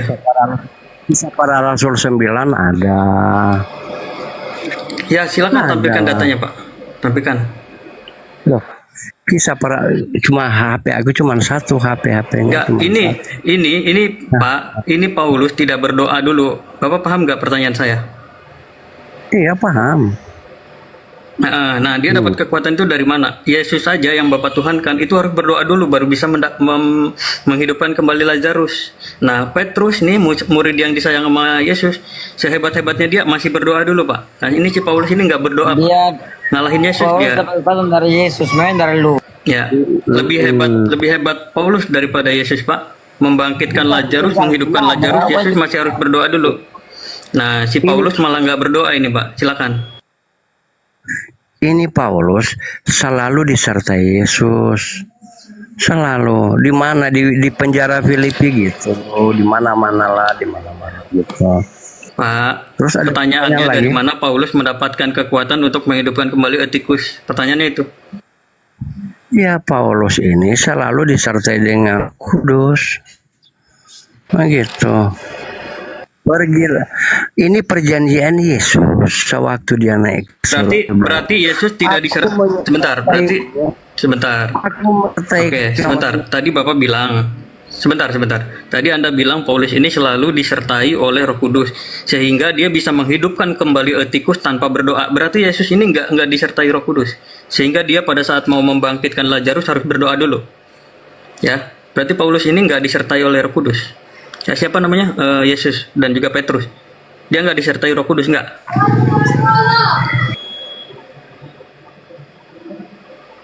Silakan, Pak.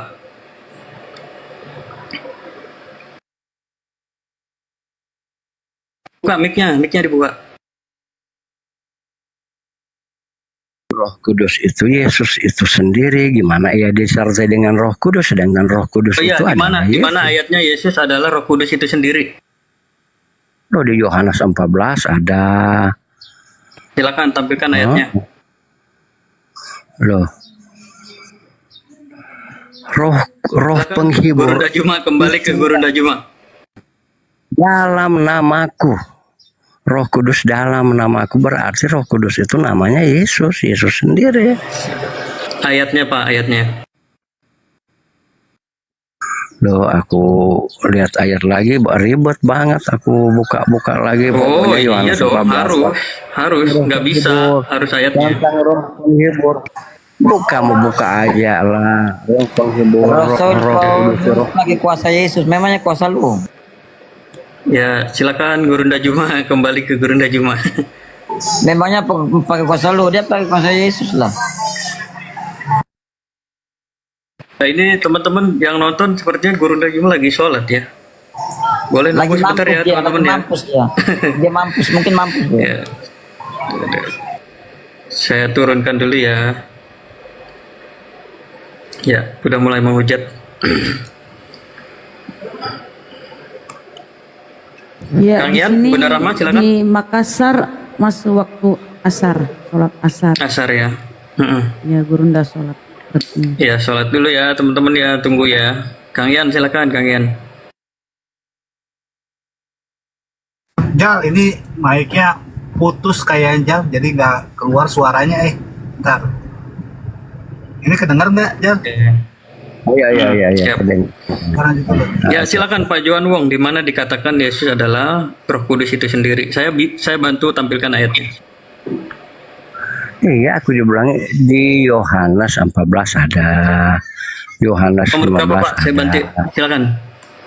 Nomor berapa? Saya bantu tampilkan. Silakan. Tentang Roh Kudus, Roh Kudus itu dalam namaku, aku mengirim kepada kamu Roh penghibur dalam Yohanes nama. 14 nomor berapa Pak? Loh, HP aku cuma satu, Pak. Gimana Bapak ini? Kamu baca aja tentang Roh penghibur. Aku Ya, mengutus. ini pasal 14 ini ada 31 ayat yang mana? Kamu lihat aja ke bawah tentang Roh penghibur. Nggak ada Pak, sepanjang saya baca nggak ada Yesus mengaku dirinya adalah Roh Kudus itu sendiri, nggak ada. Ya. Pada Filipus aja Yesus berkata. Jangan dulu ke Yohanes Filipus, Yohanes 14 dulu. Tadi kan Bapak udah bilang Yohanes 14 nomor berapa? Oh, ya. Kamu lanjut ke bawah itu dapat Roh penghibur. Iya, nomor berapa? Nomor berapa? Loh, Buka ayat lagi Amat mana? begitu ngomong. Tunggu, aku buka dulu lah kalau gitu. Oke. Bukalah.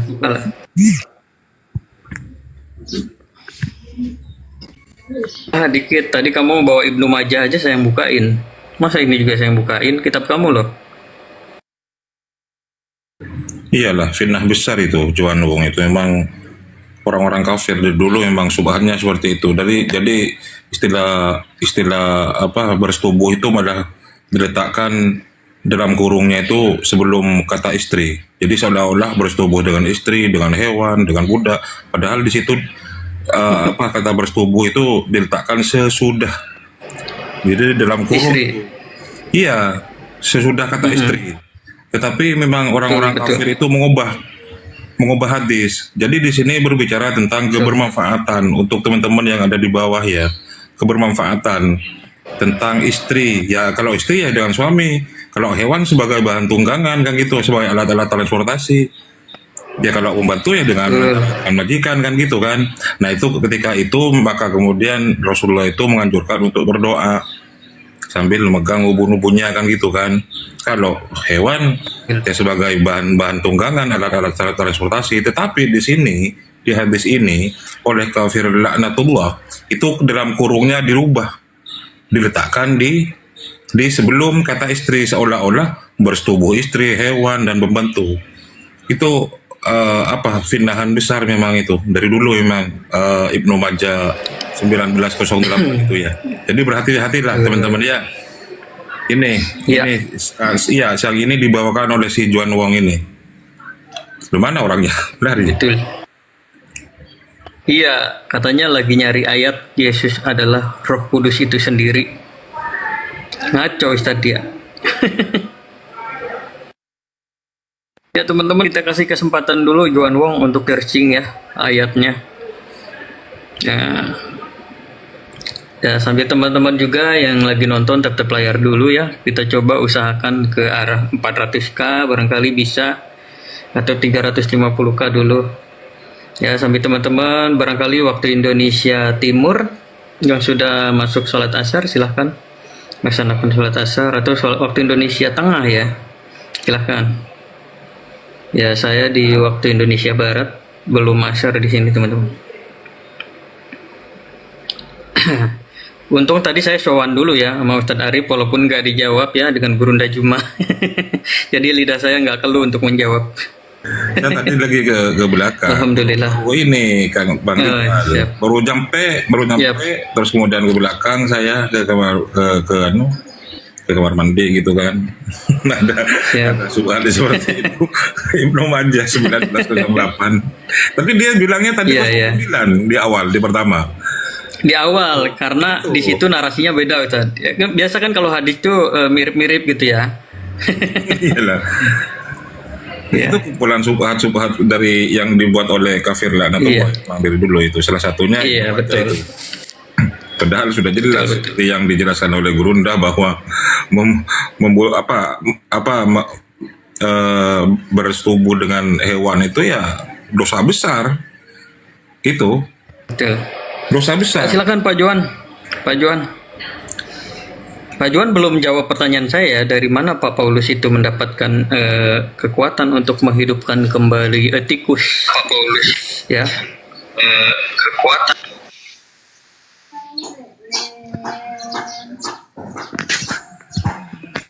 Yesus menghidupkan Lazarus, berdoa dulu ya.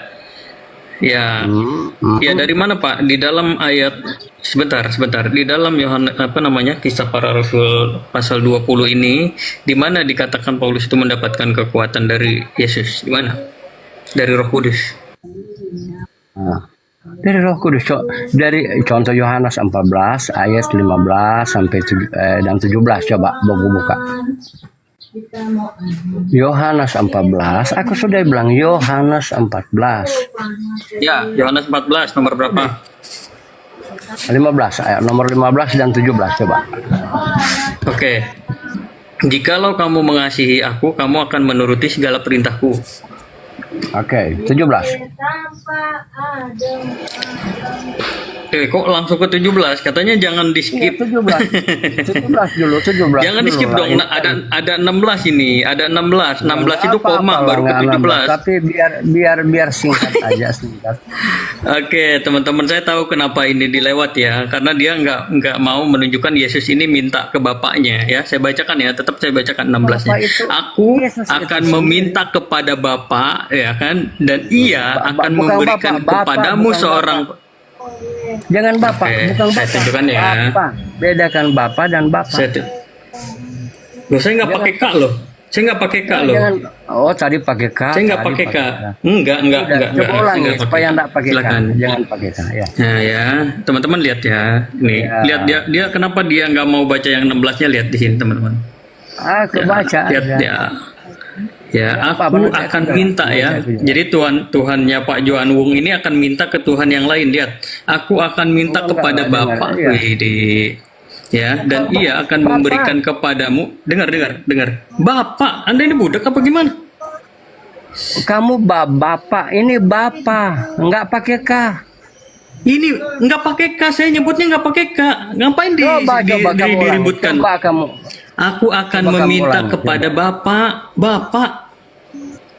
Kuping Anda ya. Oh, Bapak. Ya ampun Jangan teman-teman. bercakap Coba apa, yang lain. Bapak. Bedakan Bapak, Yang lain.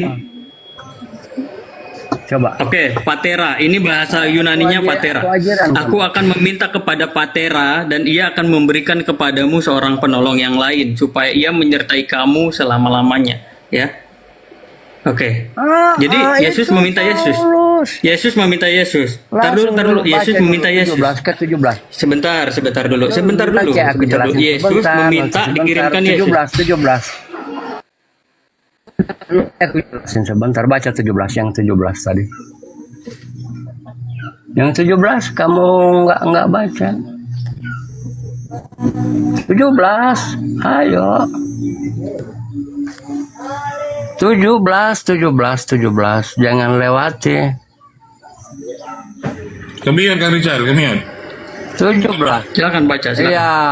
Silakan baca, Pak. Saya udah pegel nampilin data. Yaitu roh kebenaran dunia. Coba lanjutin. Baca biar dunia tahu. Aja Pak, kalau Anda sebut saya salah terus, Anda aja yang tampilin, silakan. Coba yang 17 kamu nggak baca, malu kamu baca. Coba baca 17. Nih Pak, Baca yang 17. saya pegel Pak ngeladinan Anda. Masalah yang tadi aja Anda Baca yang besar-besarkan, 17 silakan. itu yang menyertai Paulus. Baca yang 17.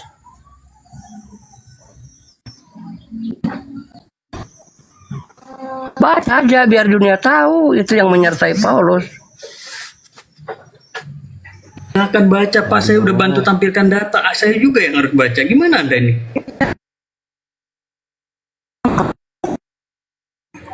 Guruda monitor, istirahat Guruda ya. Coba Asar. baca. Baca. Kok malu-malu baca sih? Malu-malu. Saya baca, Anda bilang salah. Anda lah sekarang yang baca, silakan. Saya udah tampilkan data loh. Anda manja Baca yang sekali. 17 karena itu yang menyertai. Baca yang 17 karena Saya sudah orang tampilkan akan kasih. data. Oh, ini Baca yang dong. menyertai si Paul.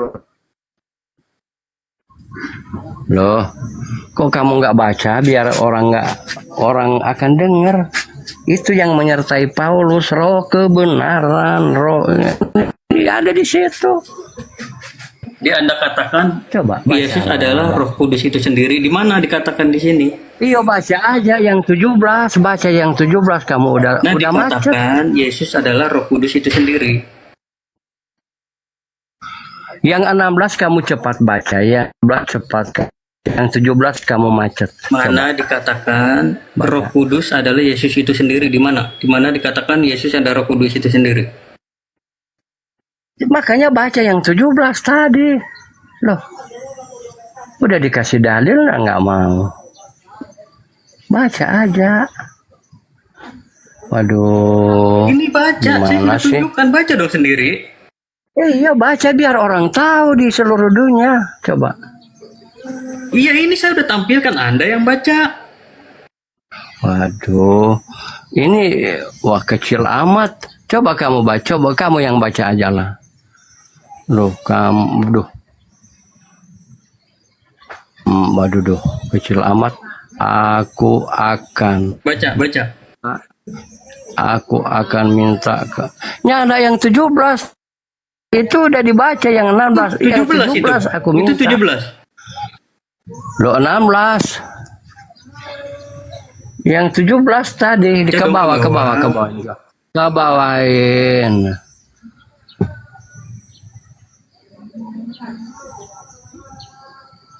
Delapan 17 roh kebenaran dunia tidak akan mengenal sebab dunia tidak melihat dan tidak mengenal dia, tetapi kamu mengenal dia sebab dia menyertai kamu dan akan diam di dalam kamu. Itulah Paulus disertai dengan kuasa. Mana itunya? Mana di situ dikatakan Yesus ada Roh Kudus? Mana?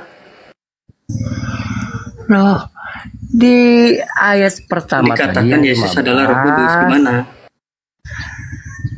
Coba yang 15, coba ulangi. Aku ajarin kamu. Ulangi yang 15 tadi. Astagfirullahaladzim nih. Aku ajarin kamu belajar Alkitab. Yang 15 coba baca tadi. Jika kamu tidak percaya, coba. Coba yang 15, undur ke bawah, ke 15. Ke bawah 15 yang itu ke ke atas, 15. Pak. Kok ke bawah? Oh, iya, 15 iya. itu di atas, kok ke bawah? Jika kamu mengasihi aku, bukan katanya jika kamu mengasihi Allah Yesus, ada tuh. Jika kamu mengasihi aku ego. Aku Yesus. Enggak, dia bilang jika kamu mengasihi Allah SWT, enggak ada. Di mana dikatakan? Enggak, gini. Di mana dikatakan Yesus adalah Roh Kudus itu sendiri?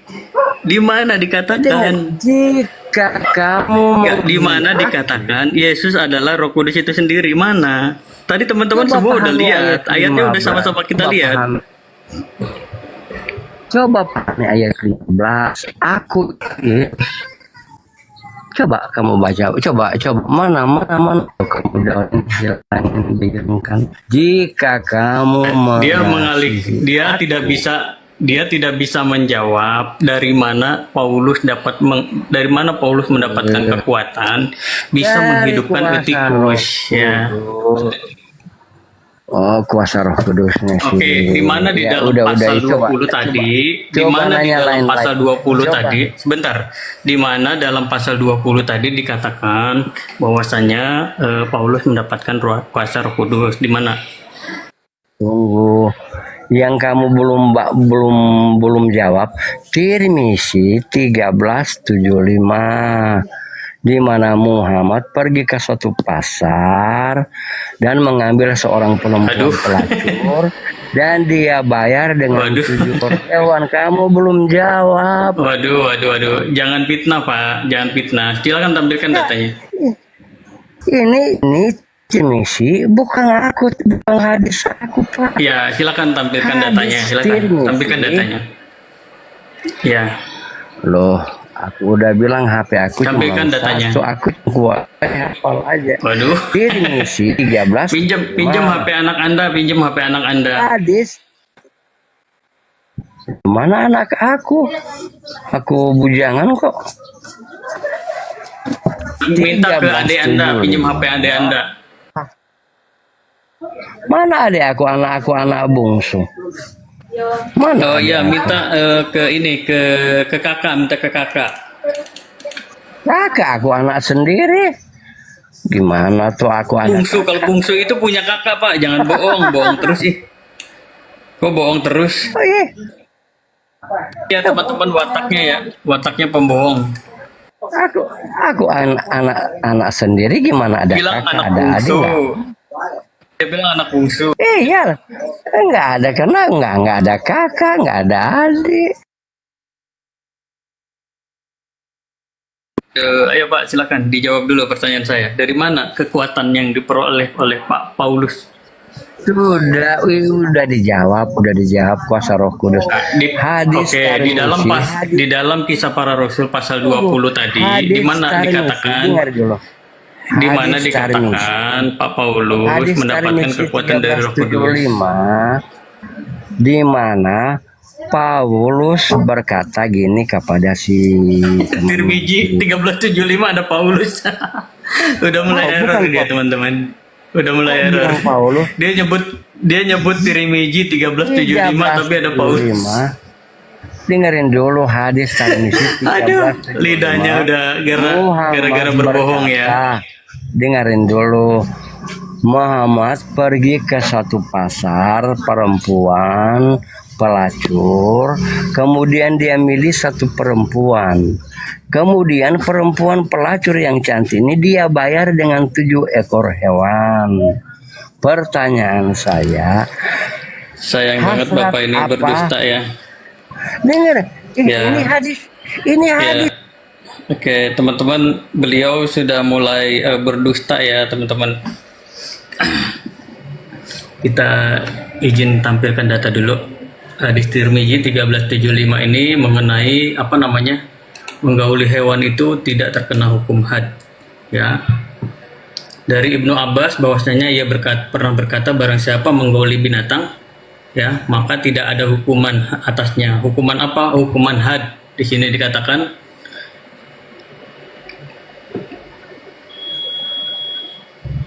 Ya. kalau hukuman had itu hanya berlaku kepada manusia dan manusia, teman-teman. Oh, udah ada Ustadz Arif. Silakan Ustadz Arif. Tirmidzi berapa tadi? Saya 1375. Loh, katanya Itu yang tidak ada hukuman had. Loh, bukan itu yang disampaikan. Katanya Nabi Muhammad pergi ke tempat apa? Iya, makanya kan itu fitnah, Pak Ustadz. Itu kan fitnah. Iya kan? Padahal di situ Fitnah itu, Pak Ustadz. Padahal di situ membahas tentang hukum orang yang dengan hewan itu ya. Iya, betul. Iya. Kalau dengan hewan tidak kena hukum had. Dosa besar.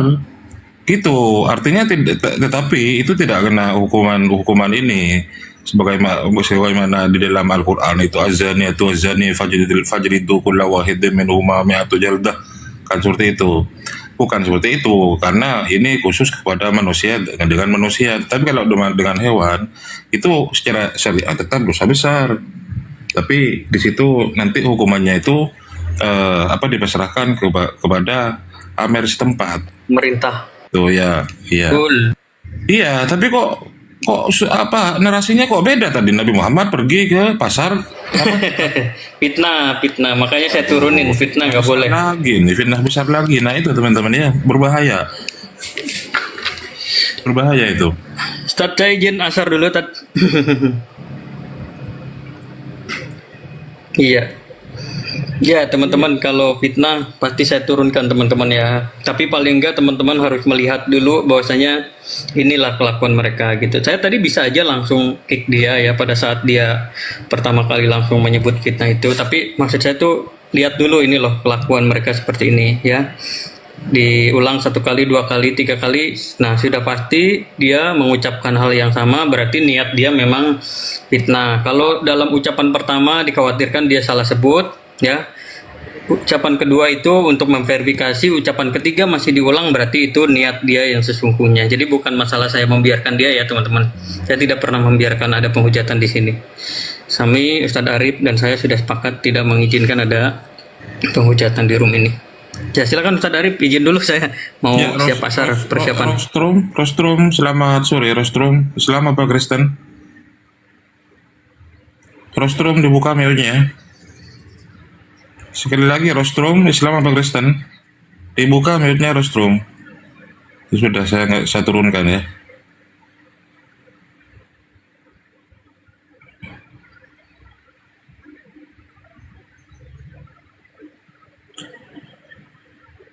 Jadi teman-teman waspada teman-teman ya terhadap fitnah besar yang membolak-balikkan hadis yang dilakukan oleh kaum kafir laknatullah ya teman-teman yang ada di bawah.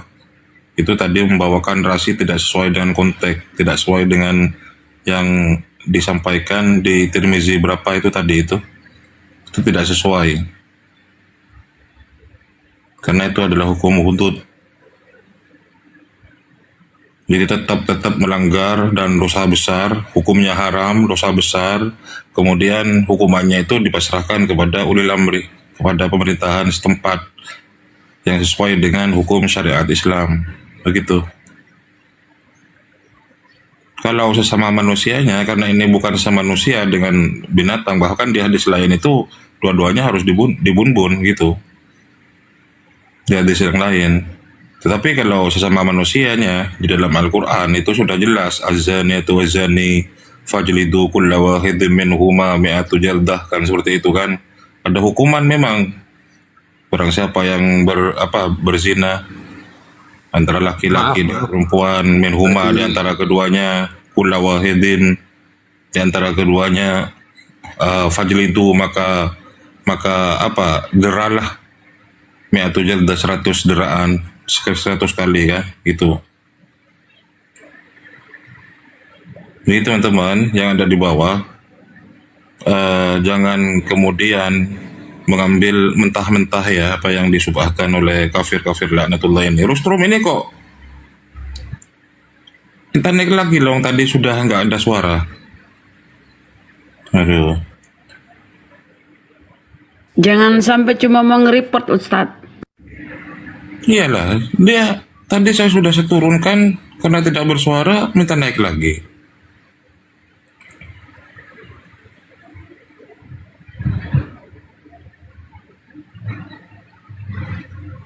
Coba teman-teman ya, yang Islam jangan minta naik. Yang Islam jangan minta naik, teman-teman. Apalagi sampai nama akunnya. Saya nggak memperbolehkan ya, baik teman-teman Islam maupun Kristen yang kemudian nama akunnya itu menghujat, ada sempak Yesus, nggak saya naikkan itu, atau menghina Nabi, nama akunnya itu menghina Al-Quran, menghina Tuhan kita, nggak saya naikkan. Tolong moderator itu, untuk moderator jangan dinaikkan, atau ada nama user tanpa nama akunnya, tidak ada akunnya, cuma user saja, baik Muslim maupun Kristen, jangan dinaikkan. Moderator, Kang Yan, monitor Kang Yan.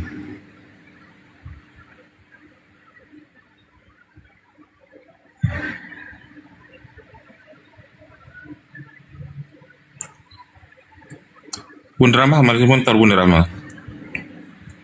Monitor Ustadz. Itu Iya. katanya Rastrum itu pendeta Ustadz Siapa? Tapi nggak ngomong itu Rastrum pendeta katanya yang tadi. Iya, ngomong lah. Kalau memang mau naik, mau diskusi, silakan ngomong.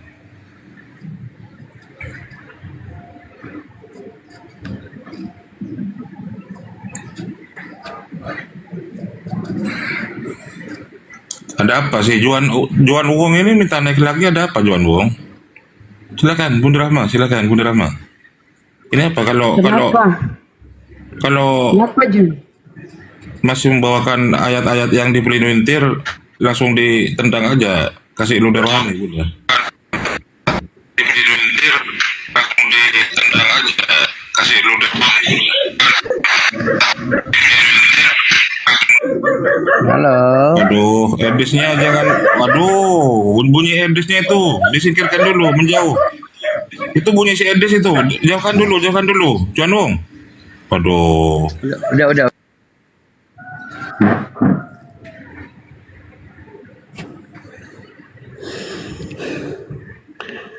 Kenapa lagi Bang Johan?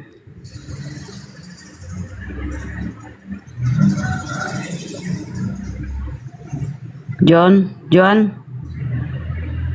apa lagi?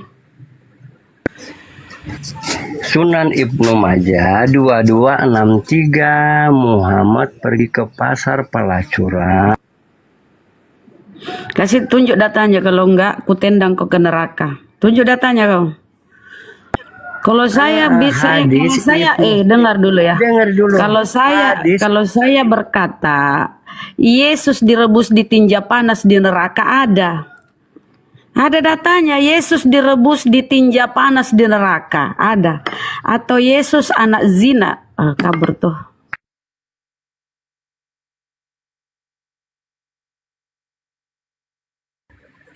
Diulang-ulang, subhat yang diulang-ulang, sudah nggak ada bahan lagi dia. Karena tadi di Tirmizi apa kek, waduh, balik lagi ke Ibnu Majah. Waduh. Sambil lalu di TT layar teman-teman ya. Mohon supportnya TT layarnya teman-teman. TT layar teman-teman. Komal goyang. Bisa dia dilayani, tapi apa? Komal rungkat kan, buat apa? Lebih dibuang. makanya saya buang dia daripada bunda nanti saling balas pantun kan gitu kan. Iya, betul Ustaz. Iya, Saya masalahnya dinaikkan saudara yang kayak gitu. dari tadi banyak pelanggaran masalahnya. Sensitif ini, akun besar itu sensitif memang. Sudah 2 kali. Cara mereka itu Ustaz, memang sengaja mengacau Komal Muslim biar kita habis akun.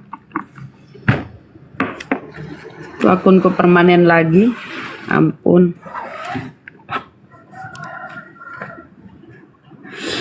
Rostrum Kristen Santun, tapi dia nggak ada multi. Mana dia? Assalamualaikum warahmatullahi wabarakatuh, Alpi. Waalaikumsalam warahmatullahi wabarakatuh.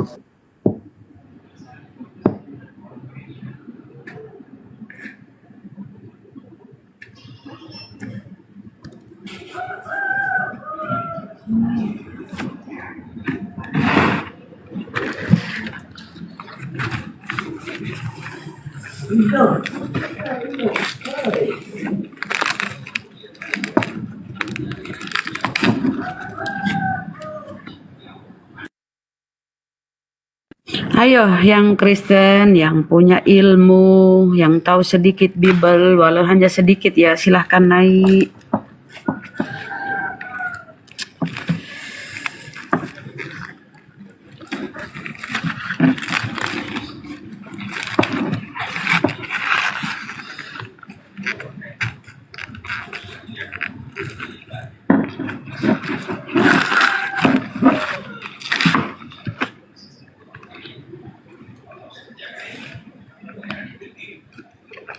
Di sini masuk asar Bun. Alfi izin jauh dari perangkat dulu ya.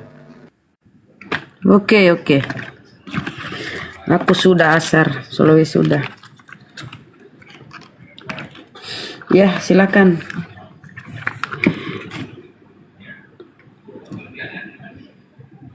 Mumpung ada gurunda lo yang memberi pencerahan, John, nggak usah konek, kau nggak ada ilmu, John. Kau lebih baik kau ngais-ngais sampah di bawah, John. Gak ada ilmu, kau cuma bisa diminta data, alasanmu akun baru, aku belum bisa buka, alasan klasik. Jadi oten-oten kalau kalian itu ingin membawakan sebuah data dalil ya, buktikan, tunjukkan gitu loh. Kita harus tahu sumbernya dari mana, apa hadisnya, tulisan aslinya apa. Ingat, hadis itu ya bahasa Arab. Kalau itu terjemahan kadang dirubah-rubah, kadang udah diedit.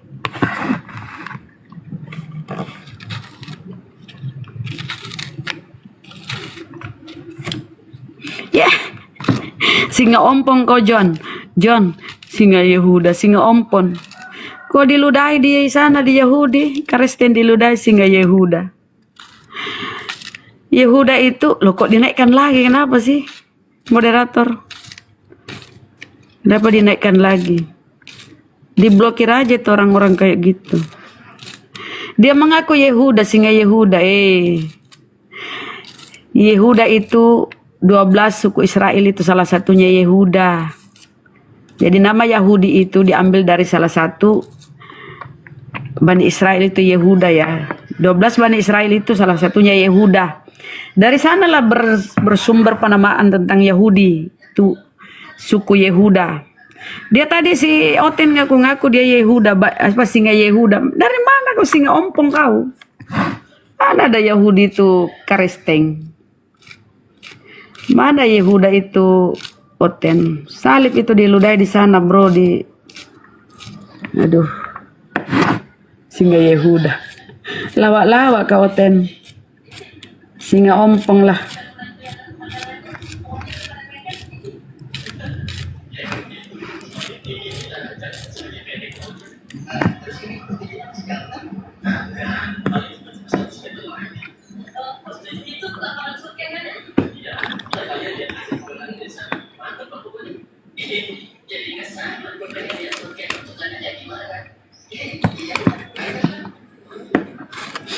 Gak ada yang berani naik kah? Naiklah, diberi siraman rohani oleh guru kami Bang Zuma, biar kau tercerahkan itu loh, nggak sesat. Apa kau tersesat tuh? Neraka jahanam.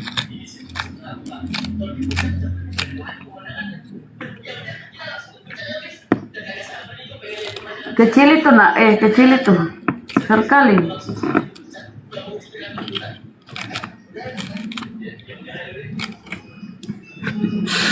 Iya, noten.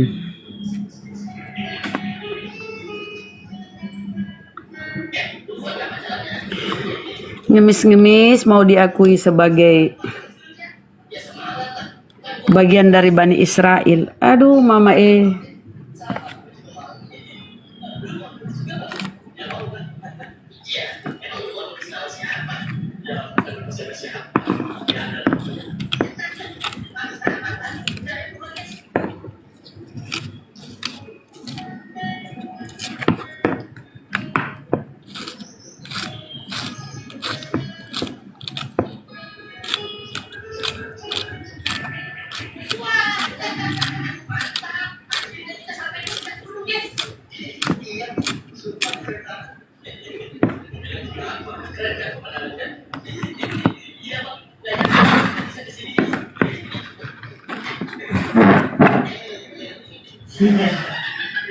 Kemudian kok kecil.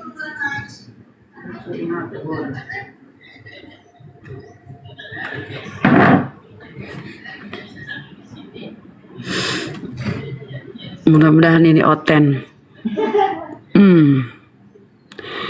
Edi Safitri yang dibilang itu Kristen dulu saudara ya. Gurunda sudah selesai sholat, mau diskusi.